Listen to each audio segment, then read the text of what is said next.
Good afternoon, everybody. Thank you very much for joining us today. It's a beautiful Monday evening, the first day of work, the first work day of the week, and it's good to be here today, 27th October 2025. Hope you had a great weekend. Although you're South London, good afternoon. Concilium Preventers, everyone, thank you very much for joining us. Hope you had a wonderful weekend and hope you've been having a great time at work today. Um, Today, okay, I think we're streaming on YouTube now. I'm just going to check to be sure, and then we get right into today's conversation. Today,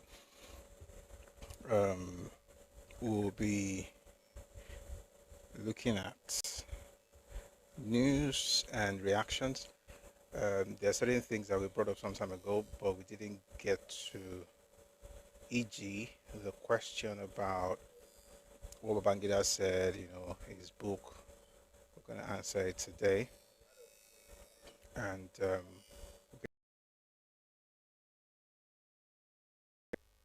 on Friday, to be honest, it was like a test run, just to be able to get the stuff. So I'm happy to say, I went to review the recording and it was good, but at least now we know what to do and what not to do. So maybe I should start by saying that the men, the two men who participated last week as contestants, um, you're going to have an opportunity to come back if you don't mind. Little issues, right? So with the recording, because of course we don't have a specific recording and stuff, sometimes we're too close to the screen, then it didn't look too good and all of that. But by and large, I'm glad we had that session because it has helped us to know what to do and what not to do going forward. So thank you very much for being part of it. And that's Obalufon and Caris Events. Both of you did fantastically well. Interestingly, both of them also got to the final rounds and got some cash prizes that they decided to donate, which is quite interesting. So thank you. But I'm going to talk more about that much later. I just want to check what's happening on YouTube and I can get started.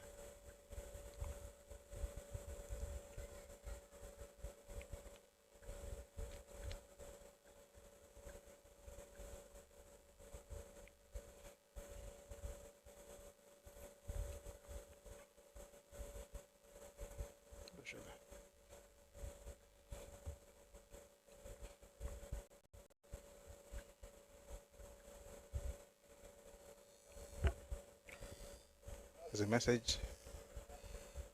I'll be glad to come back. That's the spirit. Caris Events. That's the spirit. That's the spirit. But I'm actually very glad we did that last session because we wouldn't have known, the best camera placement, how to edit it to make sure that it's fit for broadcast. And I'll tell you one of the things is that I discovered a while back actually that some of the people who watch these sessions, whether live or recorded the podcast, watch these sessions on TV. So that means that with the game show, we have to find a way to tailor it in such a way that whether you're watching it on your handset or on the mobile phone or on the TV, it will be very good. All right. So we know what not to do and what to do going forward. So we'll be glad to have you again on Friday. So going forward, let me just announce that going forward, Fridays will be for Redomi Republic. All right. Be having the game show every Friday, and we'll try and take between 3 and 4 contestants every Friday. And what we'll do is that once we record the following week or two, in 1 or 2 weeks, we'll be able to broadcast. In other words, we're going to be able to put it out as episodes. So the official KD will start on Friday. Official recording on Friday. That'll be the first Friday of November this month. This week.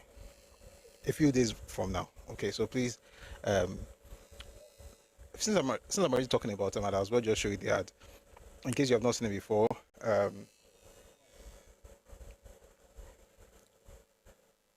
Here's the advert. So please go on Linktree / Domain Republic and register. Okay, bro, it's a good place to start today. 1 second, 1 second. All right. So you can contest, right? We're discussing it's. I mean, the questions are basically on Nigerian history and Yoruba history and culture, Nigerian history, Nigerian politics, things like that. Every Friday will be recording, but you can begin to apply now. Do register each time. Yes, but for you Caris events, you don't have to, since already have your data. So, but you'll be our first on Friday. You know, yeah. So for those who haven't registered, please go there, Linktree / Domain Republic. You see a link to the form. Click the link, and then you get into the form, and then you can quickly just apply, and we will have you. All you need to do is be able to show your face on TikTok, and also make sure that there's no noise where you are. You're able to record, and then if you win, which I believe you will, you get to go home with, or with cash prizes. Okay, and it was quite fun last week actually, because the way it is, we have 4 rounds. Each round you make money on every question, and then every round is higher in terms of the reward is higher than the previous round.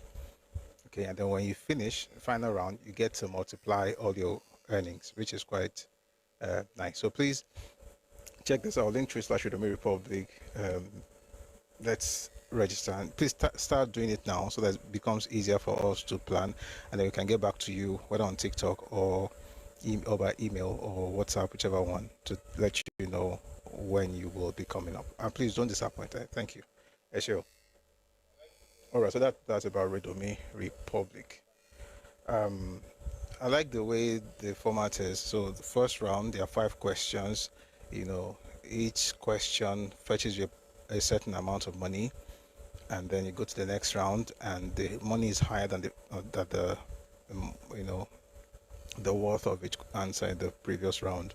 Then it keeps climbing once you get to the final round, where you can multiply the money, or if you got it wrong, you can get the money divided in 2. But I mean, it's fun, so you would want to be part of it. And I had a great time hosting Caris events and Obalufa on Friday. We're going to do it again on Friday and every Friday going forward. Okay. We are streaming on YouTube, on Facebook, and on Twitter. Hello to those on Facebook. Thank you very much for joining us today. Glad to have you here with us. And YouTube as well.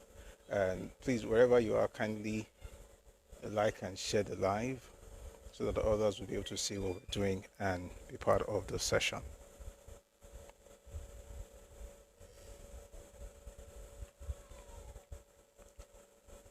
All right.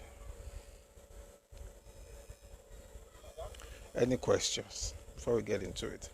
So today, last week, actually, I said last week we ended. What were the technical glitches during the last session? It wasn't really technical glitches, it was just the appearance, right?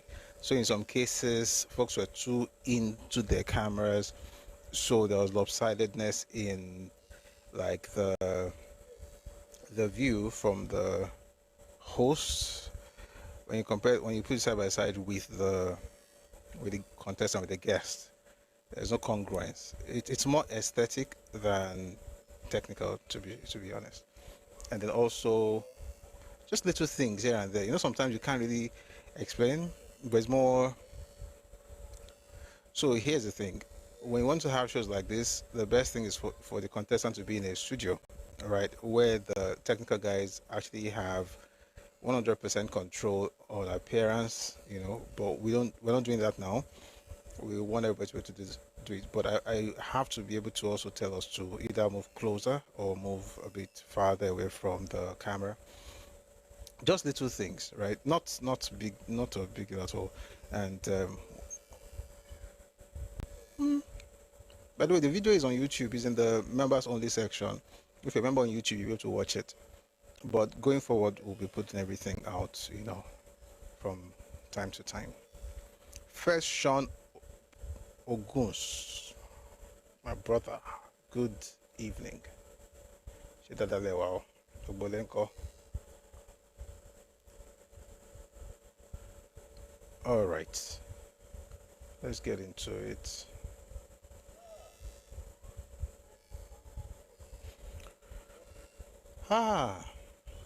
APC people in Lagos. Ndo.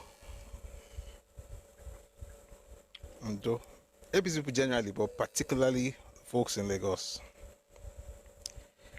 I saw all that happened over the weekend. I saw it. It was. I felt somehow. I felt somehow. Why are you laughing? Why are you laughing in the comment section? Did you not feel good?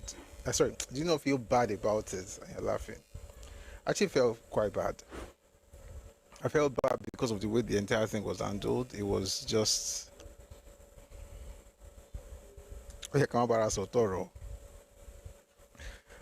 Àwọn kan sọ pé àwọn tí àwọn tó wà lórí íńtánẹ̀tì kan tó ń jà àjà kìíní wọn àwọn kọ́lé kìíní ilé ẹ̀kan wọ́n sọ Yorùbá ni o àwọn kọ́lé ẹ̀kan fún ní 1 second.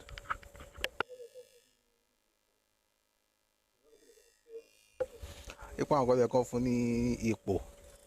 So they're talking about it and said some people, they went to school, they're more educated, they have connections.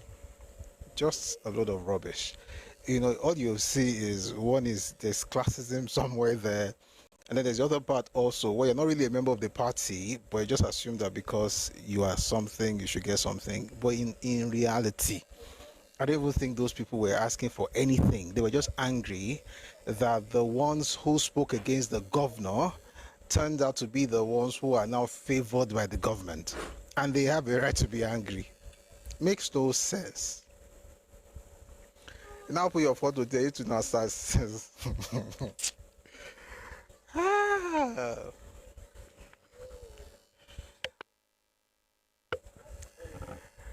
I say,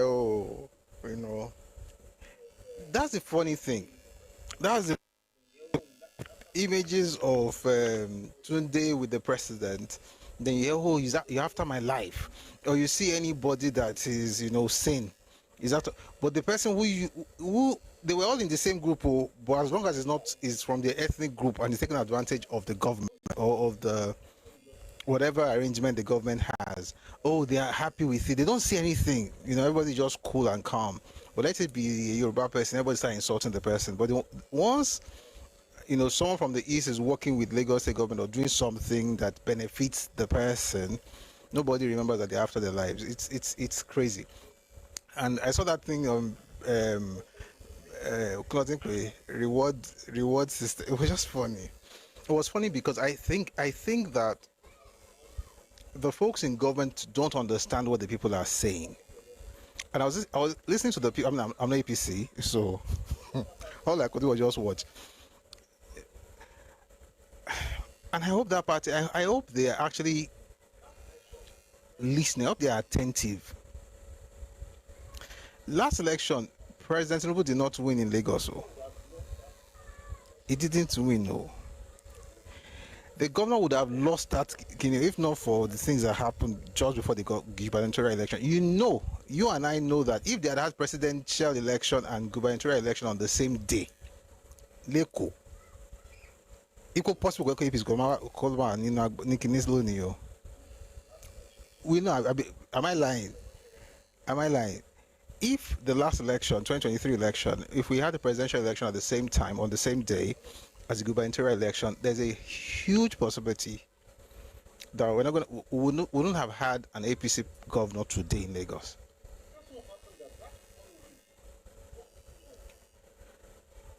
It just so happened that 1 week woke people up. And they're like, we've got to do something about this. And people started saying all kinds of things, and so gboro, and to this is clear and present danger. And I saw somebody on Twitter, you that your logist wanted. Do you know it? Do you know how dumb you can be as a politician to look down the person and say your logi? Ogi yẹn ló jẹ́ kó win election. Tó bá ti wà ń tógi tí ò bá gbaṣẹ́ ìjọba, ṣé kò lọ́mọ tó lè ṣiṣẹ́ ìjọba? Kí ló ń béèrè? What do the people really want? It's not. They're not asking for much. They're asking for the bare minimum.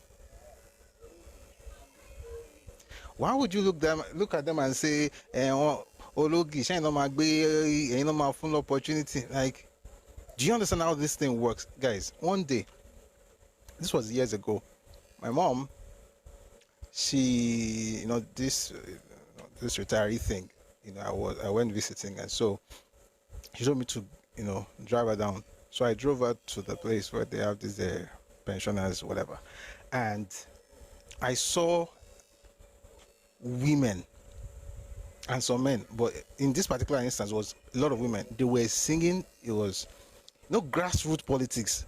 But I've never been that close in the same space. I was like, what they were singing, those are the people that you don't know. They're not on Twitter, they're not on TikTok, they don't know anything, they don't care. Their best tool is WhatsApp and Facebook. WhatsApp. That's the tabernacle. Only my low phone tone share Android go. Those are the people that actually make things happen in politics. Forget all this thing about we're on Twitter, on TikTok. We're doing this because yes, there's a particular class of, but most of us, are we really involved in terms of? I'm saying that to the point where you now look at and say somebody is Yalogi.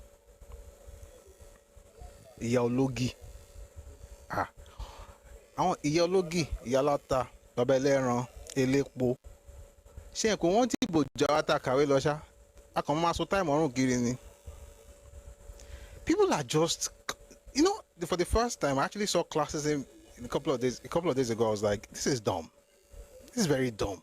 You know nothing about politics. Those women that are selling pepper, those men, those butchers, those people, they are the ones voting. They are the ones going to party meetings. Those are the people. And they're not asking to become you. Just the basics. Àǹtí ìyá ológì ò bá lè di ẹsẹ̀, ṣé kò lọ́mọ tó lè ṣe ẹsẹ̀ ni? And the question is not even about essay, to be honest. It's about waking up to see a flyer with Lagos Trade Fair, and then you're noticing that these same people don't share trade fair and see. Were the ones insulting this government a second ago. Now that's how politics work. Politics, yeah, a person can be insulting the government and tomorrow work with the government, the same government. I mean, that's how it is. That's how it can be. Now, that's the reality. A lot of people involved in politics today, many of them, on social media, many of them, they are just getting into it. For the most part, a lot of them just moved away from obedient movement yesterday. That's where they are. So if you're going to communicate with that group, you can't be saying no more, you're logi. You have to explain to them, and you cannot put your face on that poster. Your face doing, what's your face doing there? And they say they know how to play politics. Call on call Guamoshe, because they told Moshe Shabbat. Man, I thought it was disrespectful. Shout. Meanwhile, I think people should also, right? Somebody said, APC days are numbered. Well, not to think big baggy. APC days are numbered. But the truth is, I think APC should be wary, and I think they should be careful. They should be careful. Nǹkan tó jẹ́ káwọn tí mọ̀ nǹkan tó máa ṣe sí wọn, ó ní wípé there's no formidable opponent. You can't leave APC and go and vote GRV now. It's as if you are cutting your nose to spite your face. You are doing yourself. Won't share any. That's just the thing. When normal they can't say, oh yeah, and it's not that difficult. Just carry people along and read the room. Even if you approve of certain things, it's not everything has to be out there. You now put your photo, put your face. We are there. Read the room. Even if you have to still do what you should do, which is governance, where you have to include different people from different, walks of life, you still have to understand your core. Because next election, I can assure you, this same person, Don Parokini, will not vote for APC. It will not vote. So what you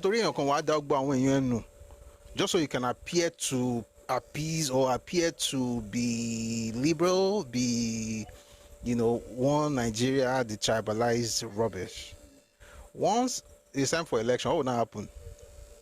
Everybody who went against you will still go against you. And that's the funny thing I've noticed about Nigerian politics. The reason they're not voting for you is not because you are not doing well. It's not because you are not allowing them to prosper. It's not because it has nothing to do with all of that. It's just that they don't want you.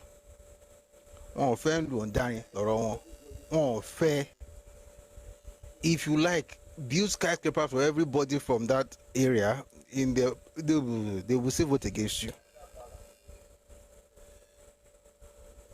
So I think it's finding that balance where at least you read the room. Read the room. I don't know, but may God help our politicians and the people who are getting involved in politics too. Politics is not morality. I just got somebody sleeping in the same bed with a person to fear obeying Jenny Shulano. The stupidity will just be that tó bá lọ gbẹ́kẹ̀lé rẹ̀ obeying. Àbí tó bá fojú tẹ́ńbẹ́lú àwọn tó jẹ́ bíìzẹ̀ kò ní ìwọ̀kọ̀ tó máa wọlé sí. Ṣé bó wọlé lòun fún àwọn èèyàn ní reward system kí lẹ́yìn pé tó bá wọlé very reward system tó wà fún wọn. I just hope that everybody does better because it's not looking too good. Please, what happened over the weekend? Where do I begin? Where do you even begin? What happened over the weekend? Okay, let me give you like a very quick recap. So, there's a lady organizing a fair, right? And so, partnering with the state government, Lagos state government. Go have to post asita, Oju governor one be. Oju into melting pot, apologize data. Oju no one be, everybody one be. So, so people began to, go back to the things that the lady had said, where he had insulted the president, sitting president actually, the runtime of election, all those kind of things. So apparently, APC folks were like, how come the person who insulted the president and the party is not the one being rewarded, excuse me, being rewarded, with that. And then folks just went off, like, oh, they've been betrayed. But it's politics. It's always like that. Well, it's not always like that. It can be like that. Let me say it that way. Let me tell you the real issue. The real issue is that photo. You can have these things. What happened was state government. Have your photo sit and to because of our government or our APC or our party. And there's this thing about this educated English speaking, all of us that speak English like this, we don't understand some things. You are coming around shouting you are a technocrat, you are educated, you went to school, kiniko. Okay. The people who you are insulting and calling 20K boys, they are the ones who got you in. In other words, if the man did not become governor, he would not have been able to appoint you technocrats. And most of these technocrats cannot win the polling unit.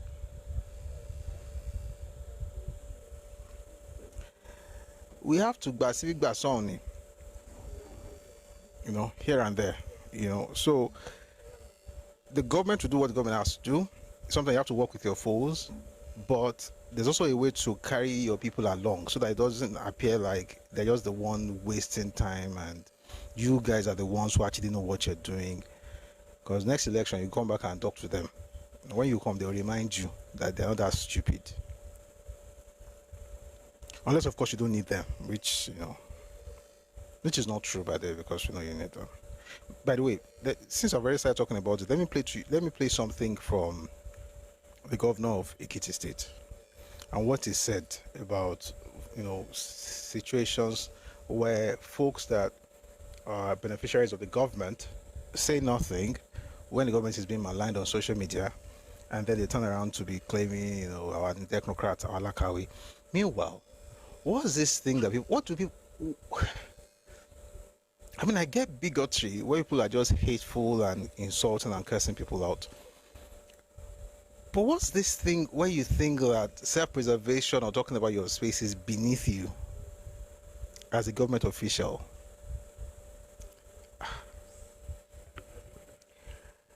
We need something to happen to us. I hope APC doesn't lose the next election. I hope they don't, because I kind of like that. And the only reason I want APC to win in Lagos, just one reason: the master plan.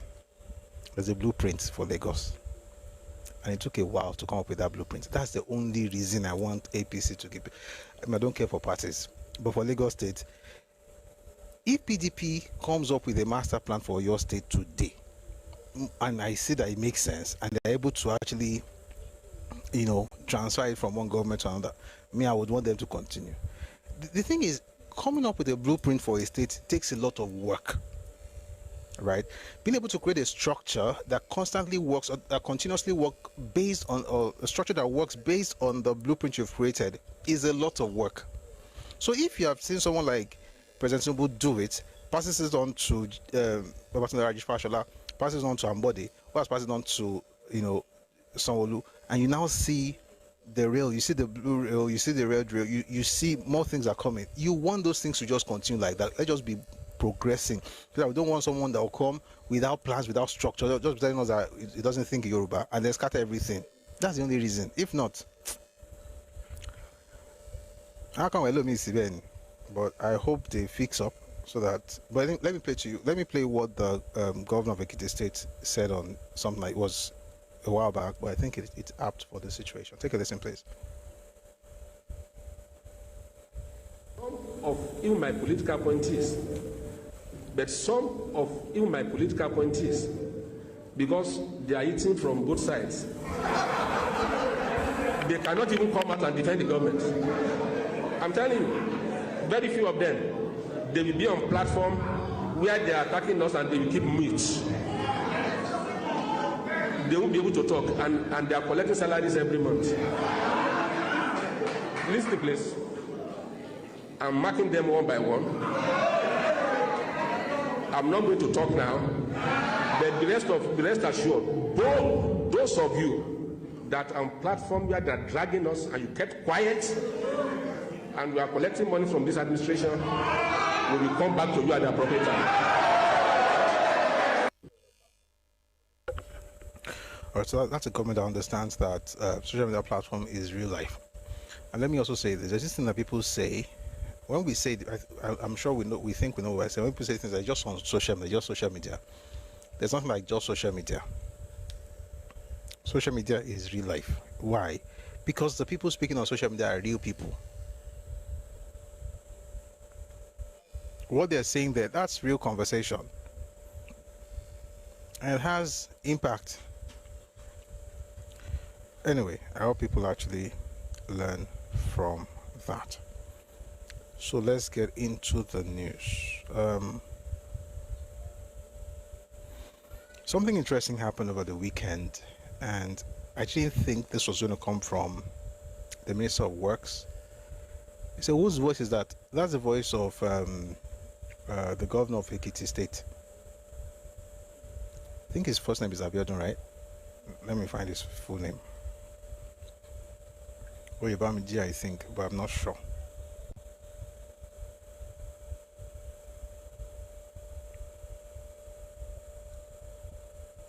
I think it's Oyebamiji. Let me just check to be sure. Yes, Biodun Abayomi Oyebanji. We'll try. I'm not going on Joe.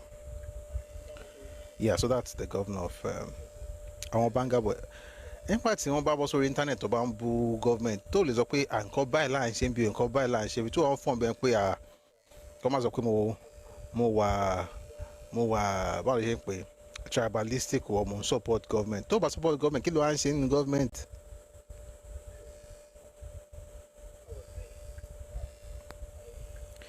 Anyway, So I was saying that I saw something quite interesting this morning. I mean, not this morning, over the weekend. I didn't think that it should have come from the Minister of Works. I'm going to play to you what he said before now, but let's do like this. Let's do it this way. I'm going to play what he said before now, and I'll play what he said over the weekend. Take a listen, please.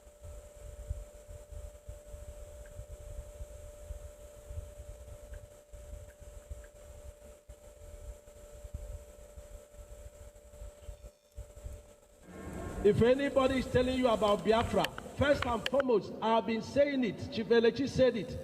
Ebonyi State will never be part of Biafra. We are not Biafra. We've been so oppressed, and now we are finding our feet, and you want us to go back. We will not. We are better. If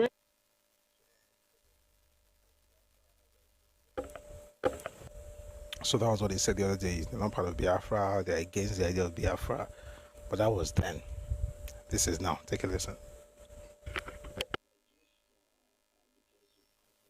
ESN, but just because you've constantly been mentioning it, let me throw a little bit light to that. In as much as IPOB and ESN is to a number of people is like a necessity due to insecurity in Southeast. And they have their demands, they have their agitations, they have, what, according to them, making them angry. But let me tell you the truth of what is happening. There are bandits everywhere. There are criminals everywhere. There are cultists everywhere.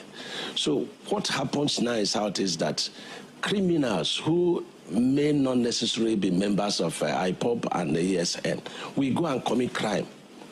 And they needed a name. So it's safer for them to say, oh, we are members of ESN. We are members of IPOB. So that the, in quote, the persecution of IPOB and ESN by the federal government, we cover them. That is what is happening in Southeast.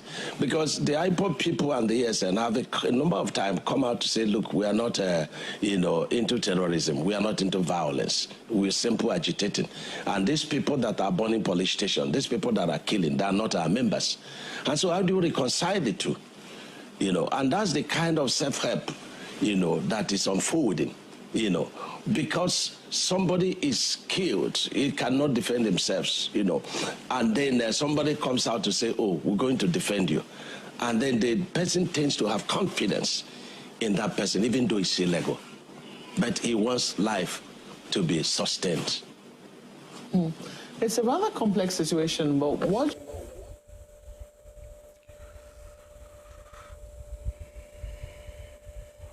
I hope this is happening because maybe they're trying to explore a political solution, to the problem that they're having right now. If that's the reason, but this thing where a person says something, everything just switches. So now, everything that's been happening suddenly has nothing to do with.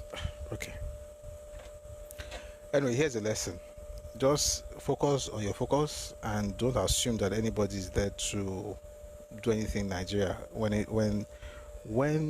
When push comes to shove, suddenly you discover that people are actually they get more inclined, or they are more inclined to doing things for their space and following a particular narrative if it makes them look a certain way. If you are doing one Nigeria, you find yourself in limbo. It is what it is. And in the spirit of it is what it is, the senator representing a constituency in Delta State was on Channel TV, Sunday Politics. I had a conversation with Sheikh Wakim Baloye, and he said something quite interesting. I didn't know that this is be, but more listen to him. Hopefully, we'll be able to learn something. Take a listen, please. On the floor of the Senate, and you have argued with your colleagues the need for an Aniama state. And don't even begin the conversation around marginalization, because that's the first thing, because people will say we have Southwest 6 states, South 6 states, Northeast 6 states, North Central, 6 states. Northwest, 7 states. But Southeast, 5 states. Is that part of the agenda? To fix the Southeast that seems to be smaller in terms of the number of states, or what? Well, almost just over a year ago, I had a meeting with the President Bola Ahmed Tinubu, where I discussed about the problems of Southeast, the insecurity in Southeast. You know, what do we do to address it? And he knows the problems, and he also has an idea. The whole idea is that there should be some level of equity extended to the Igbos of Southeast by having an additional state. It wasn't going to be an easy task, you know, to create one, but it is doable. And I'm happy that we have come this far. The point is this: the problems of Southeast, the agitations of the youths of Southeast, the killings there, the referring to the ESN groups and ESN and IPOB and the rest of them. These are young people who have come up to say that they are fighting for freedom because they are marginalized. And one of the areas that they've all spoken about and against is the fact that they are the only zone. Southeast is the only zone in Nigeria that has 5 states. Why is that? Why was it done intentionally to undermine them? Of course, yes. And from engaging those youths, it became so obvious that if a step is taken in creating one state, just one state, to bring it apart with the 5 other zones, let's leave Northwest out of this now, at least bring it apart to the 4 other zones, then something would have been done for them. You know, yes, they are clamoring for different things, but I mean, not least, of course, the release of Nnamdi Kanu. They're asking for it. We know that that is something that has to be done.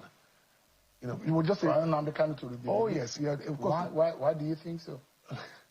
Nnamdi Kanu has been in custody for some time now. I believe that he has been held unjustly. Many people feel that way. As a lawyer, do you think so? Oh yes, yes. The judicial process is unjust. I mean, a lot of things that we heard there. Nnamdi has been held unjustly. I don't see how that is true.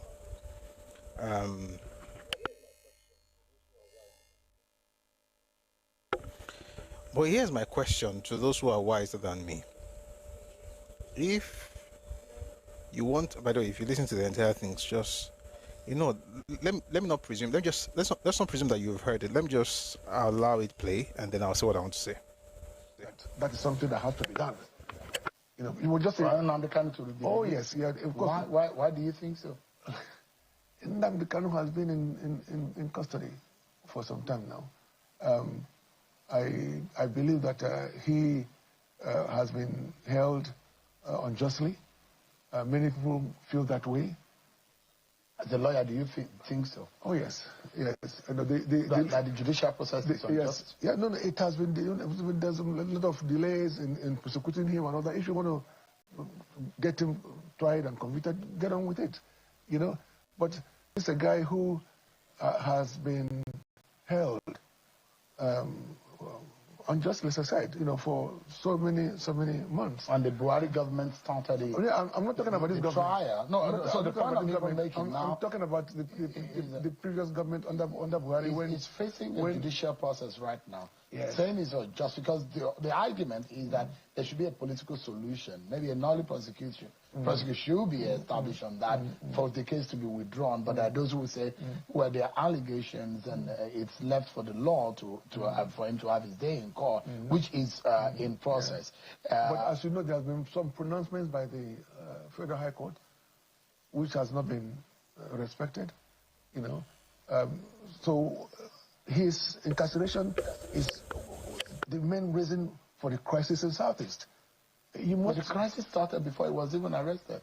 No. The killings, the burning of police stations, the killing of police officers and all whatnot. Well, look, the problem in Southeast is very different from what is said in the Northeast or Northwest and all those areas. You know, the problem in the Southeast has to do with the perceived injustice by governments, successive governments. So what needs to be done? And one of it's why I'm here today, you know, talking about the creation of states to make up the number of up to 5. And then you have the release of Nnamdi Kanu. By the time you do these two things, I am almost certain that peace will return to Southeast. Let me ask you this question, Senator. I have spoken to so many youths in Southeast, from Southeast, and they have assured me that that they are prepared to be engaged by us, by the leadership. You know, when this is done, they don't want to die. The youths don't want to die. They want to go back to schools. They want to go back to their jobs. All they want is some level of respect and acknowledgement by the nation, by the government of Nigeria. I want to ask you, and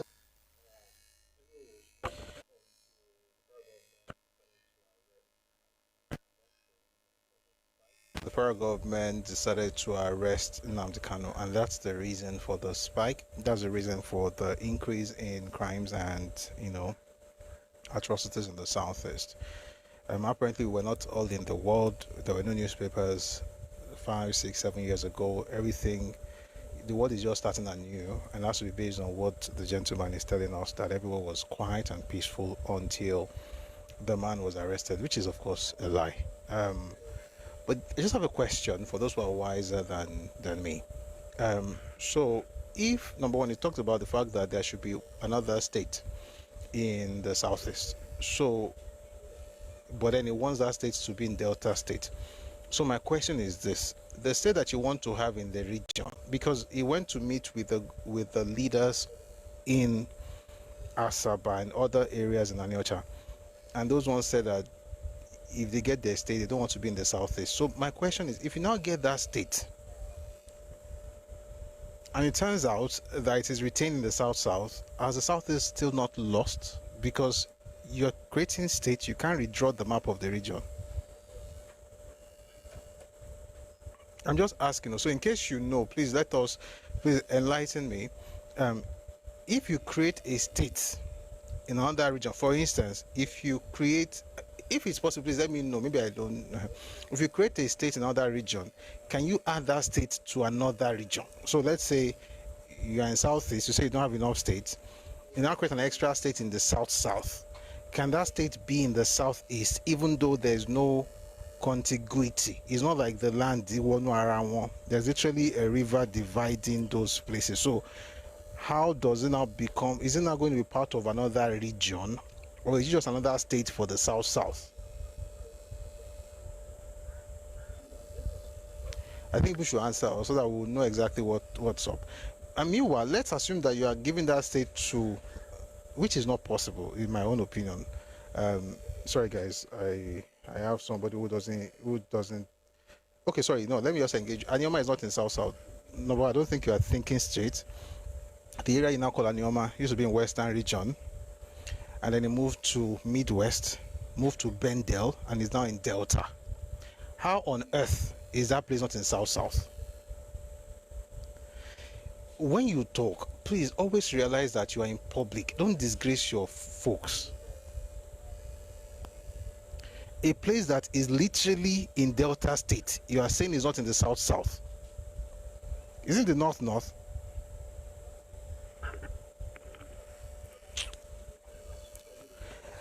Omashio.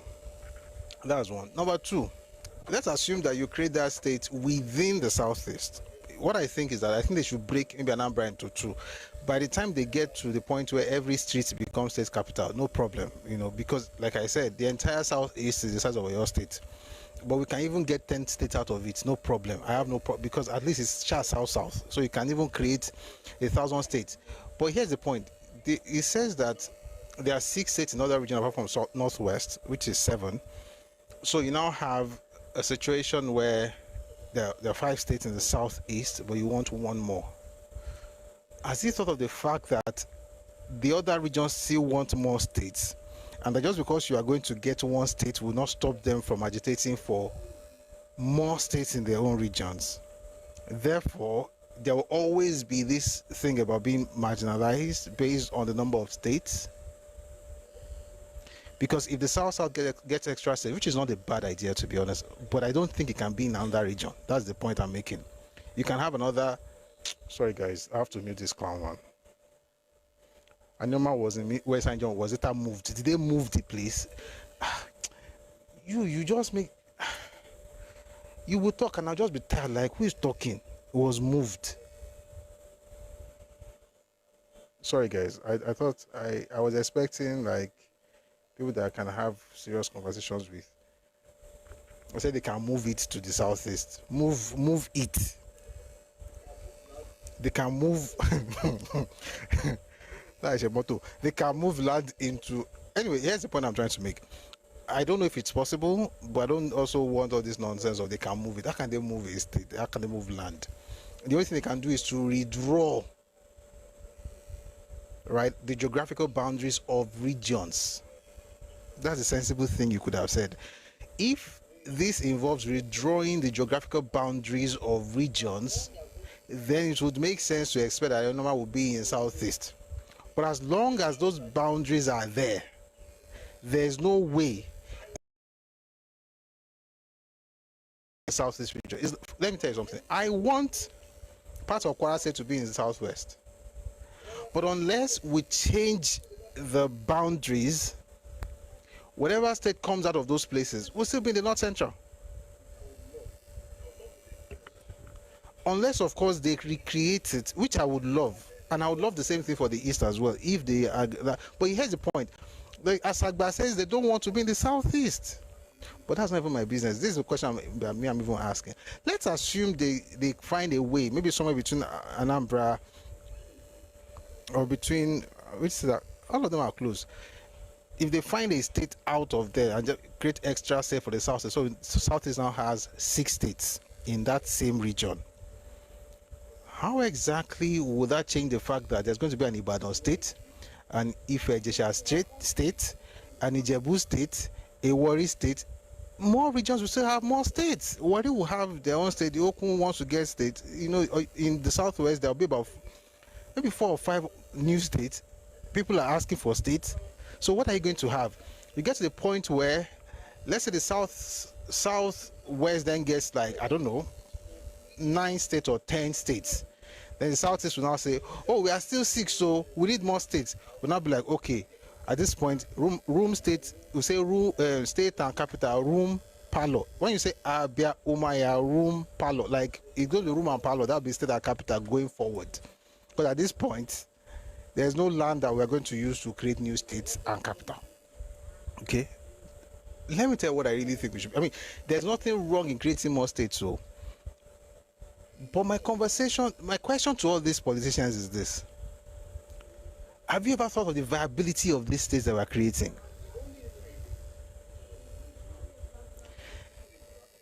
And the only reason I think state creation would make sense is, I mean, 2 reasons actually. Number one, there's a clause in the 2014 confab that talks about merger and demerger. If that clause is in this one, in the constitutional amendment they're doing now, that would be cool. Number 2, if the conversation will lead to fiscal federalism and resource control. Without that, we're just joking. What does that mean? It means that if we have 60 states now, all of them still have to go to Abuja to collect money. When you have, it should be the next thing to discuss naturally, right? Once you're done talking about state or no state. Why are we still having this thing where everybody's collecting money in Abuja? Why do we still have this kind of structure? It kills creativity. Why are we not talking about things that actually talks about productivity? Why are we talking more about how to share what is available? Let's have more people to go and share. How about increase what's in the pot? But no, we shall want to all go there and take what's in the pot. By the time 10 people are taking things from the pot, let's go now and make it 15 without increasing what's in the pot. So hopefully they can have the two conversations. I mean, there's nothing bad if they can have both, but I think it's important for them to do so. Let me read to you from Channels TV the rest of the stuff that Senator Ned Nwoko said. He said the Southeast has witnessed persistent unrest in... By the way, he's not from the Southeast, though.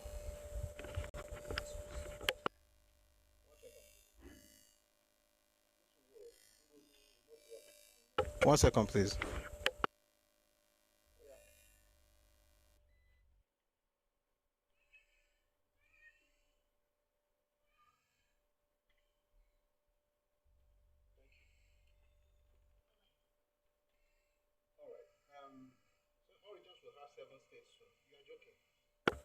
All right.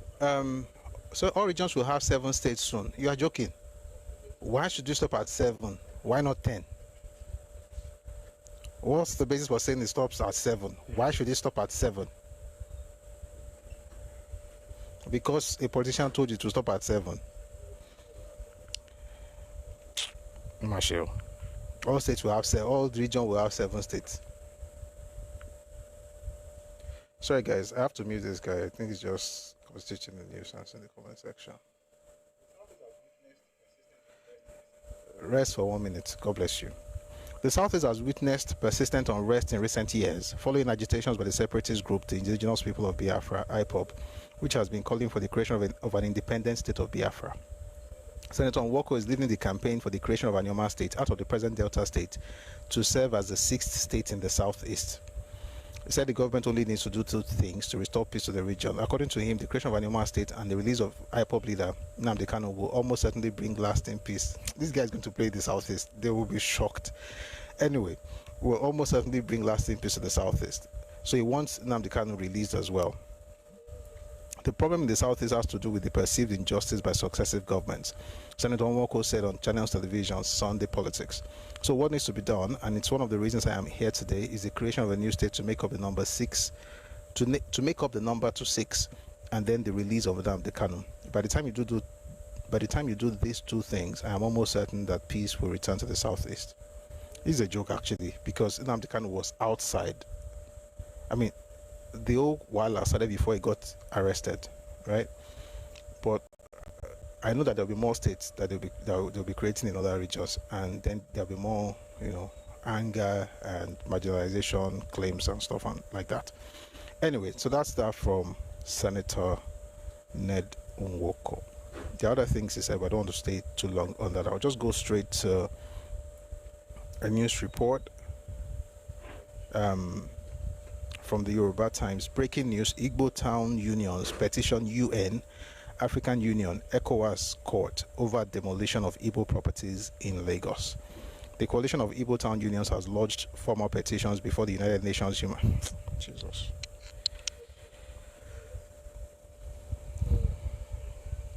Do people know what sovereignty means? Anyway, let's continue. The coalition of Igbo town unions has lodged formal petitions before the United Nations Human Rights Council, the African Commission on Human and People's Rights, and the ECOWAS Court of Justice over the continued demolition of shops, markets, and properties belonging to Igbo traders and investors in Lagos. Investors. Is there the petition, according to the group, seeks international intervention to halt what is described as targeted economic oppression against Igbo business owners in the state. The unions allege that several demolition exercises carried out in major markets and business districts have disproportionately affected Igbo traders because Igbo traders have disproportionately been building without approval. That's why. I don't want to read it anymore. It's just a shame that... So wait, what will UN now do? UN will now tell Lagos State government, thou shall not put down any building that contravenes, town planning laws. Don't touch it because it belongs to this particular ethnic group. Something happened over the weekend. Was it a Woro Shoki? Houses were demolished and it was terrible overnight. And it was bad that the government would even contemplate that. Yes, maybe they've told them to do, they've already served them notice and they didn't leave. I mean, but people are saying that there was a court judgment. I'll see if I can find that news. The point I'm trying to make is this: as bad as it is, I know the reason they are doing that is not because the people living there are Yoruba people. If you cannot make a case without invoking ethnicity, and then you call everybody a tribalist, you are not very smart. I don't care if you're a group, if you're 1,000 people, you're not very smart. So what will ECOWAS now do? Even the federal government of Nigeria cannot tell a state what to do on that land.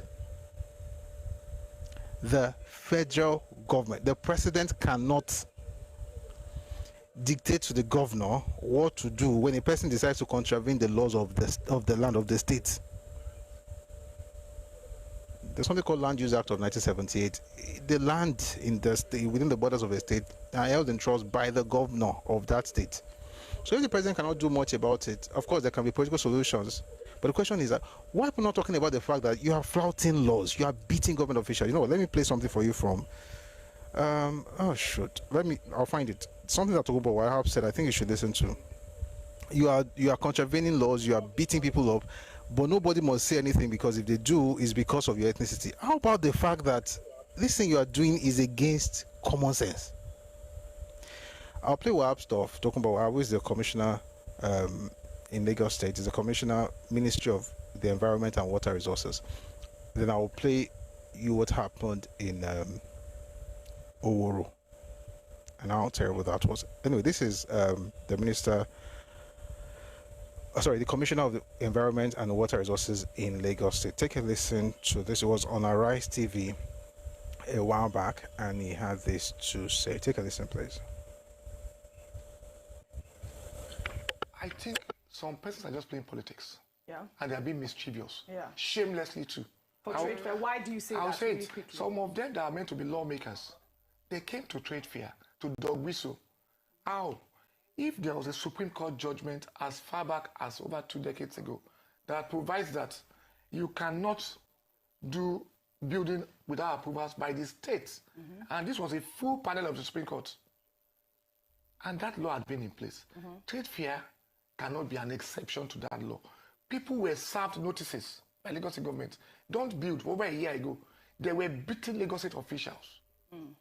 They were detaining government officials. All right. Until this got to the head, and they had to say, you know what, enough is enough.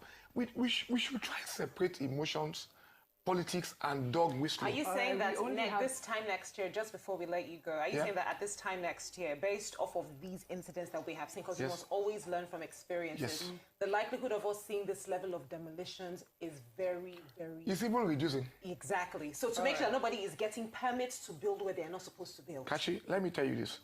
People, when they know there are consequences for bad behavior, that's why I emphasize. All right.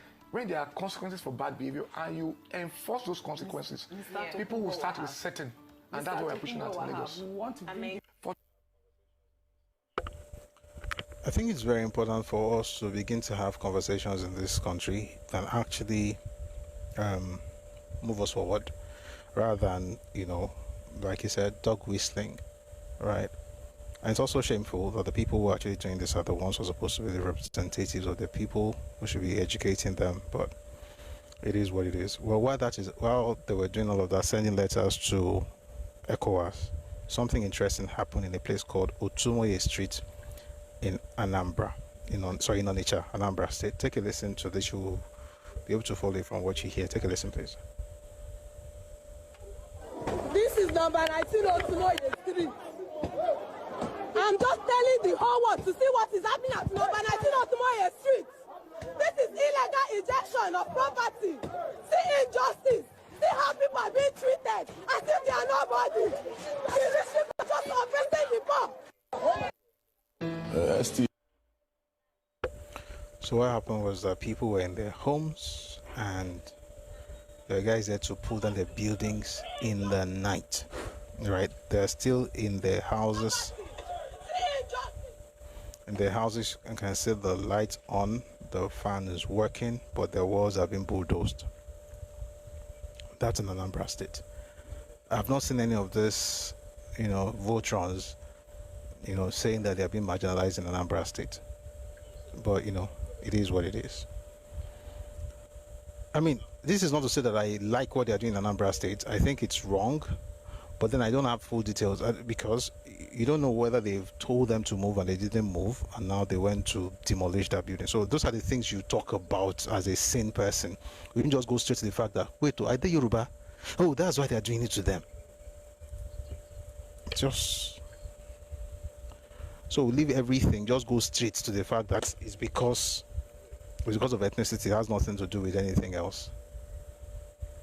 By the way, I've not seen Peter Obi say anything about that demolition at night in Igbo land because, of course, it's not.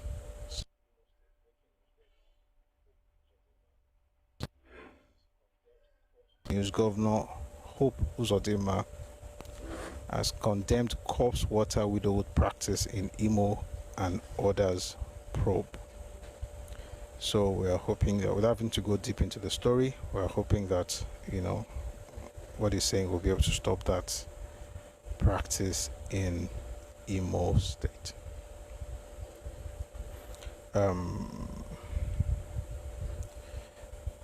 Let's move away from this. Some of this things just sound very hopeless. Let's look for good news. Bank of Agriculture farmers account now open.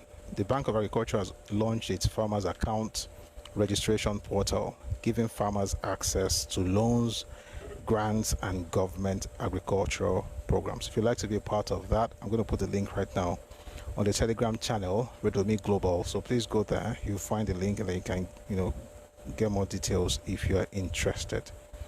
Okay, I just sent it there. So if you want to farming for Nigeria, if you go meet government. Still on good news. This one is from Nigerian Content Development and Monitoring Board, NCDMB, Oil and Gas Field Readiness Training Program. Are you ready for opportunities in the oil and gas industry? The NCDMB is empowering young Nigerians through specialized training in top 10 high-demand oil and gas skills.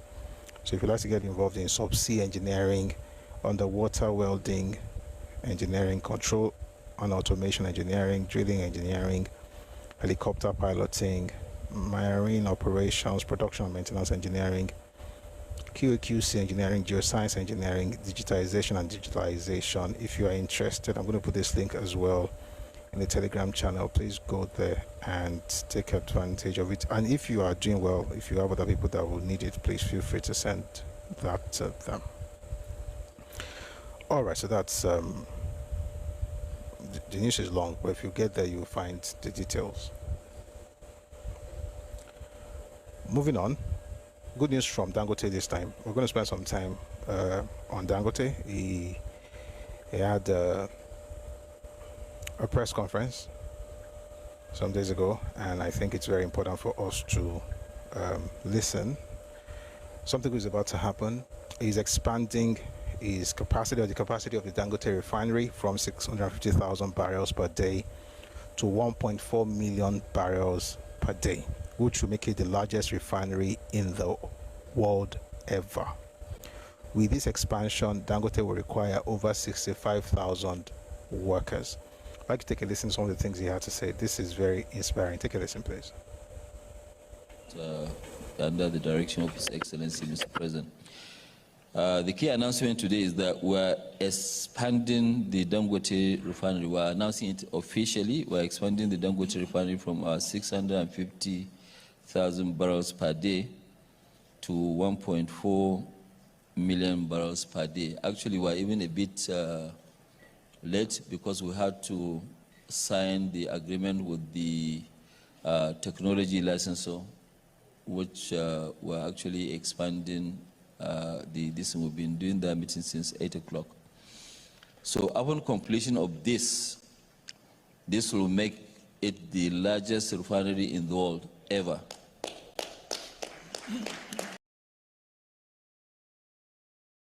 The Jamnagar Reliance refinery in India. This expansion reflects our confidence in Nigeria's future, our belief in Africa's potential, and our commitment to building energy independence for our continent and the world. It is also about confidence in Nigeria, confidence in the leadership of Mr. President Bola Ahmed Tinubu, confidence in Africa, and in our capacity to shape our own energy future. Why expansion matters? Of course, it is the dream of Mr. President Bola Ahmed Tinubu, GCFR, for Nigeria to emerge as one of the major suppliers of petroleum products in Africa and part of the world. And with this strong backing through previous stated policies, we are now taking this challenge to make this happen. Responding to rising regional demand and reducing import dependence. You know, there's quite a lot of demand really within the African region, especially West Africa and East Africa. Saves and generates billions in dollars and strengthen the Nigeria's energy security.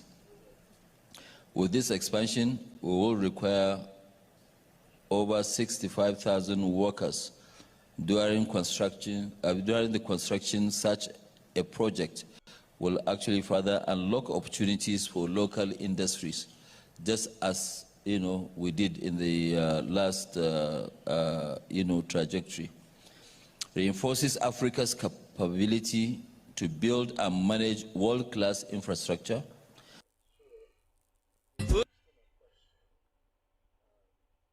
So they asked him a question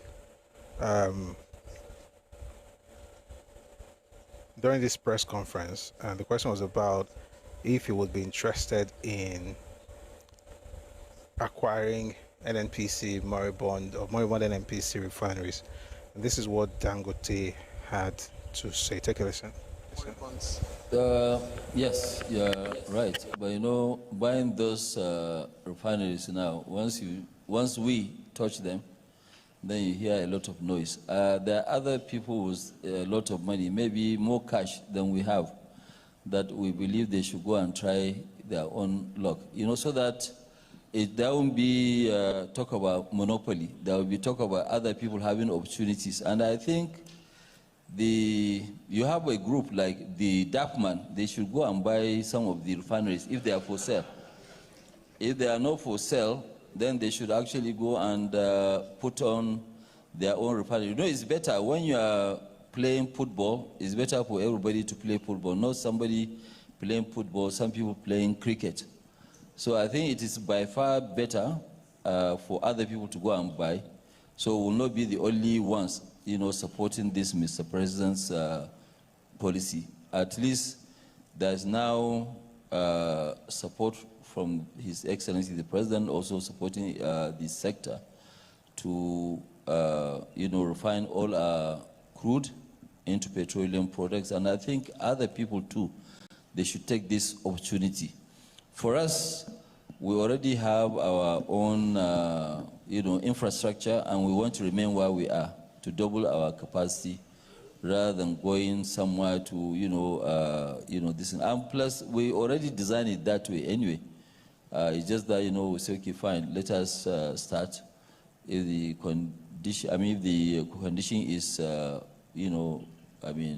conducive, we go ahead and double our capacity, and that's what we are doing. We're actually more than doubling a bit. We're going to 1.4 million from 650,000. All right, I thought that was actually quite interesting, asking that DAPMAN goes ahead to acquire some of these moribund refineries. And then in terms of you discover that certain people don't have the capacity to build anything, but as soon as you build, they will now come up with no go agree. Fantastic response from Aliko Dangote, and we wish him all the best, and we're looking forward to better days in our oil and gas space. By the way, he said something also that going forward, there will be no scarcity of petroleum products during festive period. So that's a huge plus for Nigeria. All right, moving away from Dangote now, I want to quickly. I'm seeing some of the responses on YouTube. I'm going to read them out later, and also on TikTok. By the way, the person who acknowledged the links we shared, thank you very much. I hope it helps. If you don't know how to find those links, excuse me, please go on Telegram, Redomi Global, REDOMI Global, GLOBAL. You'll find the links, and it doesn't matter where you're from. You're Nigerian, you should take advantage of it. All right, so please do that. Okay, so to the government now. Again, we're still on the good news, this time coming from FIRS. Dr. Zacchaeus Sadidiji. This is what he had to say during a press briefing. Take a listen, please. Just do a snapshot of a month, because this is not total to total. I just pick a month, which is comparable month. In May 2023, which is the first month that we have, how much did we collect from NNPC that month? You will see it's nil, negative. Even as at then, we were owing NNPC subsidy payments and many other payments they said they've done on our behalf. And that is what you see when I say negative outflow. It's just that I don't want to put how much, as at that time, we are owing NNPC, including traders that are bringing in products that we are being subsidized. And that is why we cannot thank Mr. President enough for that courage to actually put us on a sustainable path that can actually lead to development. If you look at UPRC, which is royalty collection, you will see that it's 125 billion. In September, it is 745 billion. The increase is roughly 500. And that is oil production increase that I mentioned when I was giving you. I'm putting figure. And why this one is important, most especially for us here, is to understand. I will not say people should not do politics or being political, but for you, that you have it as a duty to actually educate people to know that we are here just to a little bit more than 2 years, and the decision that we've taken rightly, this is the result. If you look at oil, which is tax, you see the increase. But when you look at the total accretion to federation as at May 2023 is 711 billion. That is what we meant. As of September, which is last month, you see the total accretion is 3.6 trillion. That is increase of 411%, which is just as a result of the economic reform decision that Mr. President has taken. And then when you look at this, you will say, oh, how, what happens? And that is what you hear. Whether you are in state government and everything, go check. I was Commissioner of Finance before. They used to come to Abuja to say bailout for them to be able to pay salary, not infrastructure. I don't know, you are the one writing paper and everything. How many of these state governors have you heard that they even come for bailout, even loan? Because if you look at this one, there is no state government, including federal government, that are now collecting more than double of what we've had. Now, if I put it in just in graphs. All right.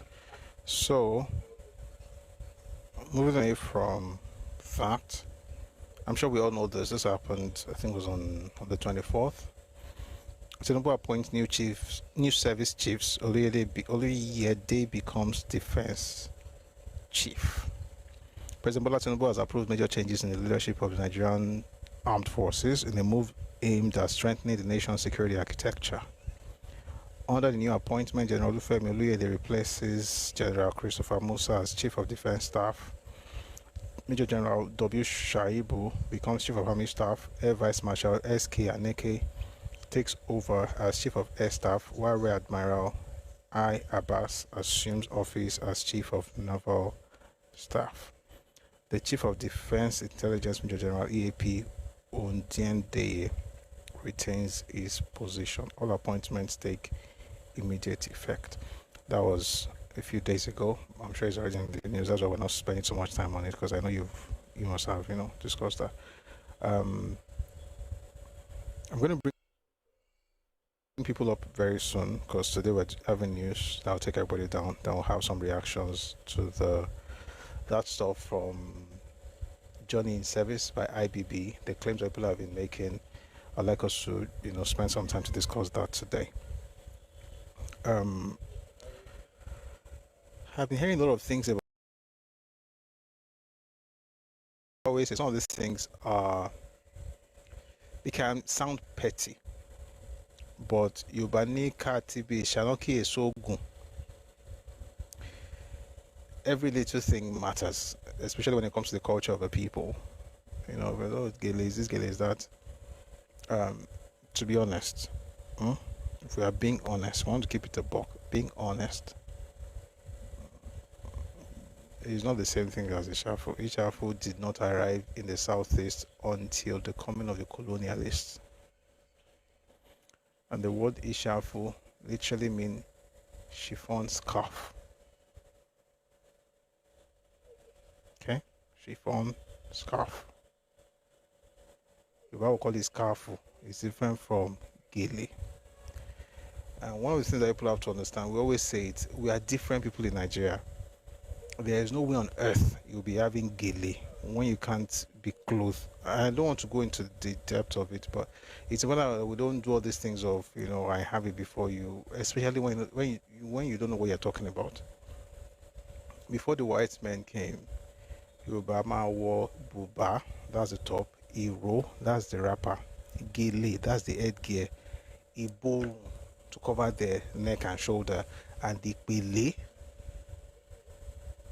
That's why when I heard that other one saying that if you have two wrapper, you're Igbo, I just like, what kind of nonsense is this person? What's this?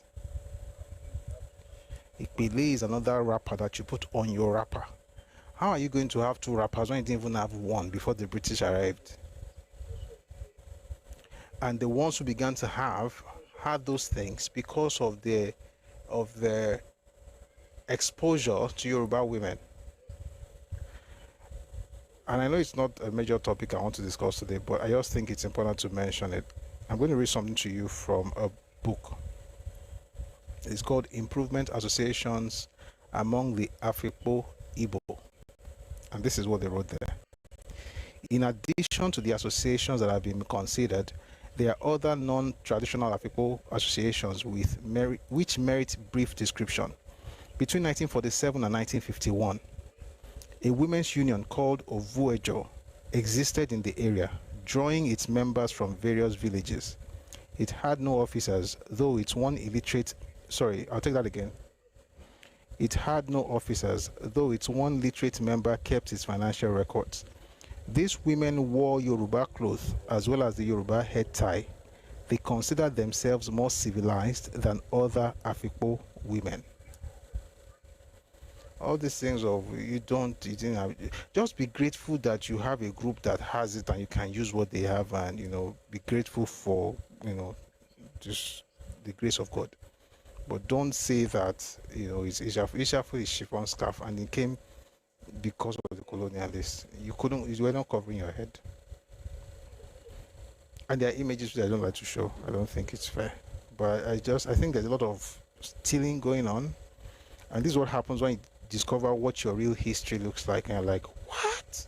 I've got to steal from these people to make myself feel good, which is not necessary, to be honest. Regardless of where you're from, you can, put on our clothes, but don't call it yours. You can wear your gili. I mean, what's the big deal? But don't do this thing where you're like, oh, gili is Ishafu is not gili. It's not. It cannot be. And also, there's a saying. There's something I heard. Somebody said, it's only Ashoke that is gili. No, anything can be gili. Ankara gili, damask. Ashofi. By the way, the original name for Ashoke is Ashofi. The reason they call it Ashoke is because Okelotinwa, it comes from the hinterland. Okay. The farther you go from the coast, àwọn lọ àwọn ará òkè, you're going to the hinterlands. Aṣọ òfì wá láti àwọn ará látọ̀dọ̀ àwọn ará òkè, náà ṣe ń pè ní aṣọ òkè. Okay? So it's not the material that determines the style. The style is the style regardless of the material. So it's not like Tom Bachilo aṣọ òfì, it's not gele, it's gele regardless. And there are images that goes back to the very first time Igbos decided to use camera in Nigeria, in Yoruba land, and they captured women with photographs, in their photographs with gele, and they didn't find something like that, where these other people are from, which is not a problem, because whenever you wake up is your morning. You just shouldn't be telling other people that you are mates because it makes you feel comfortable. It's nonsense. I'm looking at old images here, old images, But why are people not happy with their lot in life? Don't change the past. Just work on work today so I can make the future better. All right. Before we bring people up, another good news this time from the Ministry of Aviation. This is Festus Keyamo, the Minister of Aviation, speaking, at the launching of the maiden flight of Air Peace from Abuja to Heathrow in the United Kingdom. Please take a listen to the minister.